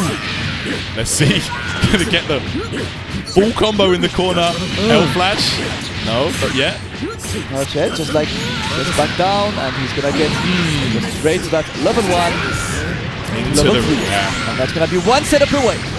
feel like Bardock gets the best post level 3 setups. Yeah. So let's find out what's it going to be. Dogura has sparking. Dogura was afraid of using sparking, afraid to be baited. And SonicFox, Terrence. Listen, if Dogura does not do something right now, Sonic is going to run away with this. Free. Like, he's going to run with it. And it's looking like Dogura just doesn't know what to do against the Zamasu team. Right, yeah, SonicFox on 2-0. His team has been working absolutely amazing, but Dogura gets the first opening with that kid book, gets the side switch as well. Beautiful stuff. Straight the corner we are. Dogura with the mix-up, good reflect. SonicFox is just looking like he's got the Dragon Ball, you know, in his sights, on his mind. Knockdown. Can he do it? Dogura with the jump back. Wanted the opening, but SonicFox in there gets the opening with Kid Buu. Dogura the delay coming up yet another side switch to go straight to the corner. He just wants the meaty setup. No, he just goes for level 1 to level 1. Okay. He's getting some cell. What a check by SonicFox. He was ready for this one and gets an opening. What an instant overhead. Straight away gonna be able to tank him out safely as well. That's a lot of blue life to recover for Bardock. Here comes Zamas. Oh. Dogura still very much in there. He's gonna want to snap him back as soon as he can. Straight there. Get away. Get Bardock in to take off a chunk of that blue. Oh, and he gets the opening. That's a good one for Dogura. Kills that Bardock. No, he does not. What was this questionable choice by Dogura, really? You can't leave any of his characters alive. We've seen what he's capable of. Here comes Bardock now. Yeah, a very good decision by This is the price you pay. Yeah, and now Cell and SonicFox drops as well. Quite stop movement between these two there. Just changes towards Zamasu. And now Dogura is gonna have to both tag Bardock in, but also get away. That's gonna be a dead Cell. SonicFox, extremely calm, brings it back. And technically, Cell should be dead. Yeah. Bardock should be dead, yeah, and Cell should be in there hanging, you know? Like, oh, here goes the dash, Mystic Ball. This is a great situation right now for Dogura. Yeah, can only count on the Unga Bunga. That's what he needs, and there he gets it. He gets the opening with Kid Buu. That should be enough to kill, I believe. Just go in, and that's going to be level 1. Level 1. Yeah, level 1, that's going to be that. 2 characters apiece here. Bardock not looking so healthy right now. Sparking available to both players. Just waiting, not a lot of life remaining for that Bardock. Dogura just wants to open. Bardock up once. What's that gonna be? And he gets the opening. Dogura was, SonicFox was not ready to block this. And now, here he is. Target acquired. Yeah, he's seen him. Goku identified. Yep. Oh, first dunk attempt fails. Yep, you've got to be so careful. Adjusting while Dogura punched myself up. There we go. Super Saiyan 3 right now. Hydro 16. It's going to be down. SonicFox has to think. He has to think, he has to go, is he sparking? Yes, the sparking is activated. And now he's trying, lots of punishes. We're having a game of turret. Dogura just going in, the guard cancel, but a good one for Dogura, just gets away. He's not going to be able to kill due to the life recovery, but he can waste some time. Yeah, that regen is real right now. Level 3 sparking so potent. Here we are. Corner control right now for 16. Dunk Goku. Level 3. There it is. Where's it going to be? Corner, no corner. Dragon Rush, low. Yeah, no. What he's doing. Sparking straight away. Dogura not interested in having to identify that setup. No, he has. Absolutely, yeah. You know, he knew that was coming. Yeah, he has a sparking to work with right now. SonicFox looking for where the 2H getaway. That's a great situation, man. Not only don't try that against Android 16. He's designed to do that against human. Absolutely. When your opponent has sparking, doing the long combo, very, very wise. Waste that sparking time. Here we are, level 3 once again. Same situation. Dogura, what's he gonna do? Oh, the wake up level 3! He just decided to go for it. 16's dead. Dogura just alive? He's not dead, just alive as well. Dogura trying to go for another bait, and what a bait! On that reflect there, Dogura shakes his head in victory. SonicFox knows he has to work, but what a game plan by Dogura in the end. I thought he was done. That was Galaxy Brain. That was 900 IQ play, Terrence. Galaxy Brain. Let's go. My man did wake up level 3. Well, paid off. And then delayed overhead, but for now, SonicFox straight away sends that Kid Buu to the corner. He always starts off so explosive with Bardock. Yeah. Just goes ham. Pays off. Alright. Just wants to set up, just blocking for Dogura's side. He needs to block this one, manages to still stay on the defense. Not getting open yet, looking for the way to guard cancel. Alright. Vanish combo right now, pushing Bardock to the corner. Oh, the level 1 invincible super. Saiyan Spirit gets him out. Always a good get off me move. Yeah, it is. But now he's getting fell in and yet tagging Kid Buu in to just put work. Kid Buu now. Doing that damage. Going to take him to the corner. Once again, assist from Goku. Beautiful Dragon Rush. Yo, tasty. Eat some candy, yeah? Yeah, candy. Get some of that sugar rush for you. That sugar rush gonna boy. be Red Bull. a dead Porgot. Again!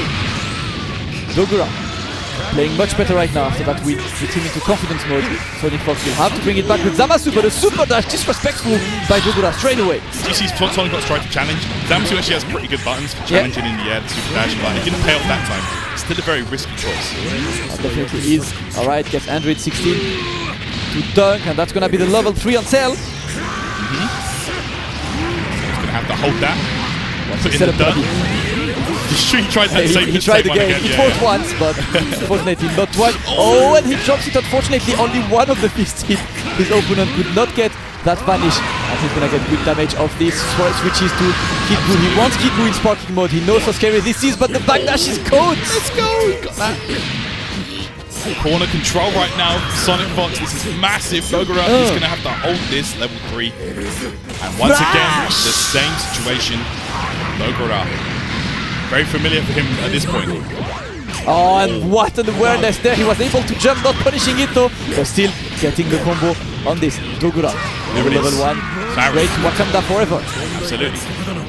Super dash block that time. 2 super dash blocks in a row. Yeah. And now Dogura is just waiting. He's like, okay, do it again. Do it again, and he's doing it again. Does not care. SonicFox decided to put Dogura on tilt defensively. Dogura still reacting well. Knockdown. Kid Buu assist there for the extension. Gonna get the knockdown in the corner. What's it gonna be? Level 3. Dogura. Should get this great situation you've seen so many times in this top 8. And the reflex! So many reflex there. Dogura still trying to keep it jabs. There. And what a challenge! 10 jab there. Yeah, the lights. On that cell offense, SonicFox will have a lot of work to do. And what a punish! This is Zamasu level 3. No matter where you are in the entire screen, you're getting hit. One of the lower damaging level 3s, but raw, it does so much damage still. You know, it's going to still do chunks. Alright, Owen gets opening on this one. Does not have much meter, but he's going to be able to get a good situation for himself there. There we go, he's going to switch out, just going to let Zamasu recover in the back. Yeah, that was a good low tech as well by Dogura there. What can he do? He's still blocking and he gets opened. SonicFox gets Android 16. Son Goku identified. Initializing dunk sequence. Yeah, he wants that dunk. He wants to close it out here. He does not want to go to a 2-2. He just wants to close this out here and now. Unnecessary games is not what SonicFox wants right now. And he gets the first opening. SonicFox is going to get a good combo there. Not going to be able to build 3 bars potentially. Just going for the vanish. Alright, throw you down. Right, Goku identified. He gets another opening. SonicFox slowly but surely reaching the turning point. He could very much back that grand finals in the next heat right now, and he gets it! Right SonicFox beats Dogura in grand finals 3-1. Son Goku identified. The new team is working absolutely perfectly. The master plan is on. The summit of power yielded the best results. Ladies and gentlemen, SonicFox. Oh man, you can see SonicFox is so happy with that, and you can see right there the Dragon Ball, the 2-star Dragon Ball lifted up, raised by SonicFox. So happy. And I tell you who else is happy, Android 16 got to dunk Goku in the grand finals. Android 16 dunk meter is absolutely off the roof right now, and look at SonicFox. He's hyped. Celebrating, he is hyped, Rightfully he is getting his Dragon Ball, and today he beat both Goichi and Dogura, the 2 of the biggest guys in the game. Great stuff there to SonicFox. Amazing performance from him.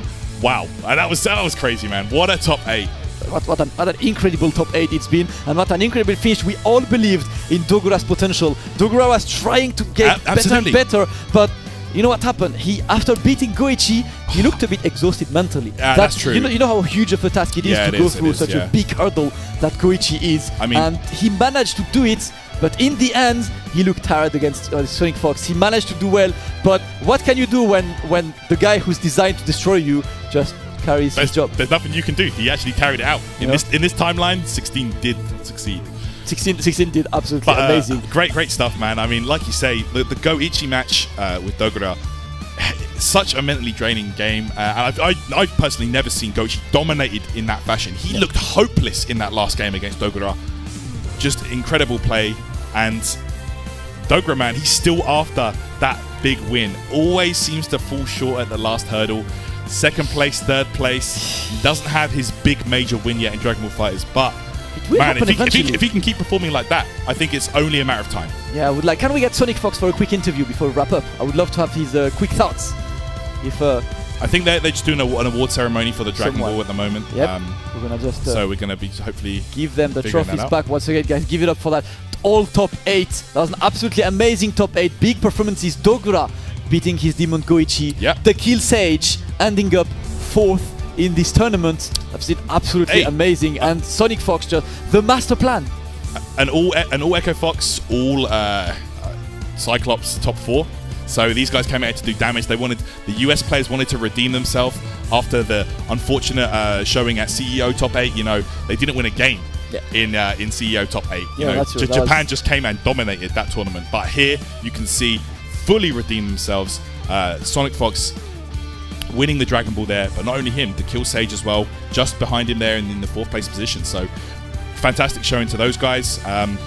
And yeah, what a tournament, man. It was what a tournament. It was a fantastic showing. Fantastic showing by ZerpQ as well. I mean, I have to give it up to him. The sole EU representative in Europe beat Garired as well to get that 5th place. Absolutely amazing performance by him and by all of the members of that top 8. It's been an absolutely stacked tournament, just like pretty much every single of these, you know, high-stakes tournament. All of the Dragon Ball Fighters World Tour are gonna be absolutely outstanding tournaments to watch, and you know these guys are all gonna come with new stuff. We've seen SonicFox coming with a brand new team, and everyone at the beginning of the tournament was, yeah, like whenever he meets Goichi, he's just gonna go back to his old team, right? Nope, he's not. Yeah, he's gonna stick with that Zamasu team the whole way, and wow, just great stuff. Showing that new tech. Oh, we can see the award ceremony here.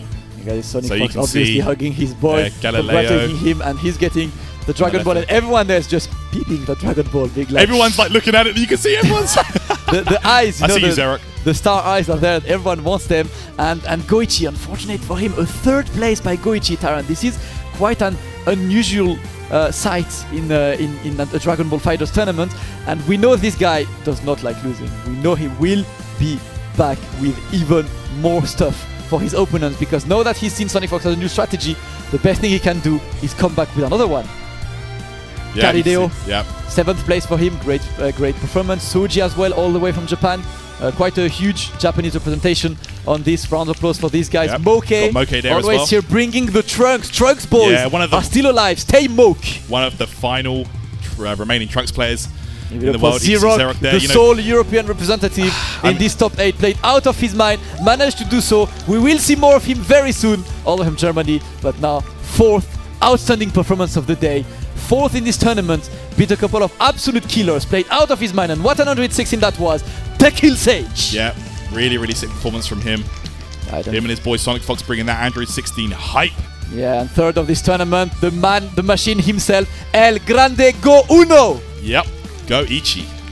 So sick. And again, 2nd guys, he beat Goichi today. He turned into Dogura Blanco. There he is, 2nd place for him today. Unfortunately, my goodness, look how happy the winner of the day, guys, the one with the biggest of smiles, the one who always has a smile, he has the trophy, he has the Dragon Ball, he has all the reasons to be the happiest today. Awesome. SonicFox! Man like SonicFox came out here to play. He had one goal in mind, and that was to collect and redeem that 2-star Dragon Ball, and so he did. And that awesome trophy there. Shout outs to all the VsFighting staff here for putting on such an awesome event. This is such a cool setup we have with Auditorium here, with the big cinema screen. And yeah, I think we are going to get SonicFox over here. So we're going to get some questions. Chat, prepare your question for SonicFox. I'll be monitoring and trying to ask whatever question isn't too stream monstery. Yeah? Like, behave. I'm watching you guys. Yeah. They're not going to listen. They're not going to listen. They're not going to listen. I know already. But you know, that's what we want. We want to know the mindset of a winner. We want to know what happened at the Summit of Power. Like with these guys training. Summit of Power. Of Power. Yeah, you know. It's like too hard for me. He'll correct you with that, man. Really good stuff, man. Like, I feel like the US scene and, like we said earlier, they're coming together as a unit now. They're going to try and just level up together, show each other all their tricks, because I know the mindset is different to that of the Japanese players, right? Yeah. A lot of them like to hold things back and, you know, don't show all their tech until, you know, it really matters. But It's been, they're coming together now and they're showing everything, and everyone's leveling up together and discussing strategies and gameplay tips. So it's really, really cool. It's really cool, and that's something we want to see, because it's always been like this with tournaments, right? The Japanese communities are usually good because that's how they live. They just live in a close community and they get better with each other. They just like help each other getting better. And you always had this kind of stuff. And here, it's time for the Americans to rise up. But you know what, Tarrant? I mean, I'm gonna just shed a tear for Europe. Like, I mean, I know the Europe scene is leveling up as well. I mean, we've got some WhatsApp groups and Discords as well where we level up. But I can see SonicFox coming over here. So, guys, I'm out of here. I'm Tyrant. Please hit me up on Twitter. Thank you so much for commentating this. Follow this guy. He's fun. Yeah, hit me up. Thank you so much. Let's get SonicFox. And once again, chat definitely gets us some questions. I'm monitoring you. SonicFox is there. Look at this, man. Look at this beauty of a Dragon Ball. Of a trophy. First question for you. First question for you. Yeah. Are you OD? I'm kind of OD. I'm kind of OD. Listen, we've all been extremely surprised. So obviously, congratulations on the amazing win. I think the first question I have, because we've all asked this, when we saw you rocking a new team yesterday, I think all of us thought, yeah, he's trying a new team, but whenever he feels he's gonna meet Goichi and the guys, he's probably gonna run back to his old team. It wasn't the case at all. It was a master plan. Is that a team that you designed because you liked Zamasu, or is that a team that you designed because that was countering these guys? I love Zamasu. Yeah. Like, he's like one of my all-time favorite characters ever announced. That's why I love Goku Black 2 in the very beginning too. Yeah. But like, fuse Zamasu with the Halo was godlike to me, and then they put him in the game, and I was extremely excited. The thing was, I also loved Bardock with a passion too. Yeah. And I had no idea what team to play him on. I always knew that Bardock 16 was a really, really strong shell, but I was like, who can I just put in the middle? And I don't want to, like, I don't know, put Cell or some random character. And then I decided to put Zamasu, and then the team synergy was just incredible with all three of them. I mean, I could just make you explode. It's kind of sick. Yeah, it's been, I mean, I really love the synergy in your team, to be honest. The extensions, like playoff stuff like this. I really like the fact that also you're showcasing character that no one knows. That's what I have to expect. But do you reckon now all these guys are gonna just potentially pick Zamasu up, or at least they're gonna train against him for sure? But do you expect someone to come with him? I don't expect anybody to play them in the Japanese place, but after today, I 100% expect them to go home and just know how to play Zamasu the next time I run into them. It was really interesting because on most of the Japanese tier lists, they put Zamasu like super low tier. Yeah. And I was like, what? Yeah. Like, I just look at all this character's tools, and I'm like, there's no way this character is not minimum S tier. Like, I always, in my opinion, I think he's S tier, but like on the lower end, like below everybody else is in S tier, which is like 5 other characters. But I think the way he can slow down the game and just like mix people is kind of incredible. And guys, watch him skyrocket on the tier list. Tomorrow on Twitter, we know what's gonna happen. Yeah. Every day, new tier list, Zamasu on top and everything. Yeah, and I'm also really happy because like Leffen didn't say I could do it with Zamasu. Hold that, Leffen. You there? We hope we get Leffen next time. You know. Yeah, I actually really want to play him too. I want to show him my Zamasu too because he wants to make that character work. Yeah, and yeah, we know he doesn't believe in him. I'm like, Leffen, believe in Zamasu, yo. Listen, I think what you showed today was enough. But do you think as well, I mean, we talked about this with Tarrant, right? CEO was a horrible showing for the American community overall, and then the Summit of Power happened. Yeah. And I mean, not only you, obviously, Dekillsage played out of his mind today. Yeah. Like, is this the future for the American community? Are you guys gonna do that like bootcamp a lot and just get better every single time? Yeah, the bootcamp was like such an incredible idea. I really felt like after I lost CEO, I had to really step up my team, and the way all the Japanese players in top 8 approach neutral made me realize I have to play a different team if I'm going to compete with the current meta. This new team allowed me to do that, but that's the thing. This team is, like, honestly, it's only a week old. Yeah. Like, it's like a week and some change old at all, like, max. That guy was a week old team. Yeah, yeah. Like, you can see, like, Bardock and, like, Zamasu, like, 2 brand new characters on me, but, like, I had to really, really power up after CEO. It was literally, like, a big wake-up call to me. Yeah. So, I invited literally, like, 7 players from, like, all around the US, and I was just like, let's just level up. And then for a week straight, they came to my house, and we just all played. So everybody that came there, oh my god, Lord Knight, Super New, Nakiel, Kennen Black, Ray, Dekillsage. I feel like I'm missing somebody. Oh my god. Hook Gang God. Hook Gang God, obviously. Yeah. Thank you all for coming. Oh my god. It's been amazing. And you know what? Like, I'm fully looking forward to see them in next tournaments. I'm sad that they couldn't make it here. Yeah, but I'm pretty sure the next one, I guess, Evo, the next big one. These guys are all gonna show up. Before I leave you, because obviously I have to celebrate and play and stuff. I'm happy there were like multiple players in top 4 for from America too. So like two American and 2 top. That's really cool. So what's your next tournament, Evo? UFA, I guess. Are you gonna do all the world tours? Yeah, I'm gonna try to do most of the world tours. All right. But yeah, EVO is definitely going to be my next tournament. I'm just really happy I got this because that means I'm going to the finals. I'm really, really happy I beat Garired with my brand new team. Yeah. Like when I beat that was such a mental relief against me. I'm like, yes, this new team works. Yeah, I can see that going. It's been absolutely amazing, man. But well, congrats again. Yeah, thank you. Absolutely outstanding play from the champion, SonicFox himself. You will see much more of him, obviously, anytime, any kind of Dragon Ball Fighter is happening. We can do some quick shout-outs for him. Yeah. So I want to say shout out to EchoFox, like obviously. I said. Shout out to my best friend Dekillsage over there. Everybody that came out today that just came and watched, the commentators for casting, everything here. All the furries, of course, because the boys. Yeah. Hell yeah, you already know what's good for. Thank you, Mustard and Ketchup over there. Is that Vicky? Yeah. What? That's not Vicky. Is that Vicky? I can't tell. I can't see. It looks like Ricky. Is that Kiani? I don't know. Nah. It's not. Wait. Kenny's I know exactly who that is. Okay, I messed up. But anyways, yeah. Shout out to everybody that came out. Furries, EchoFox. We out of here. Absolutely, one. You out here, Fox. See you very soon. And you guys, thanks everyone for watching. Thanks for watching that absolutely amazing action from this guy. More Dragon Ball Fighters very soon at EVO and at the next stop, which will be in France next time. We'll see you in France at UFA. I'm going to try to go, yes. All right, we'll see everyone at EVO and then UFA in Paris. Stay tuned for all of the Dragon Ball Fighters action. This is done with Dragon Ball Fighters today at VsFighting. It's time to enter Birmingham. Thank you, everyone.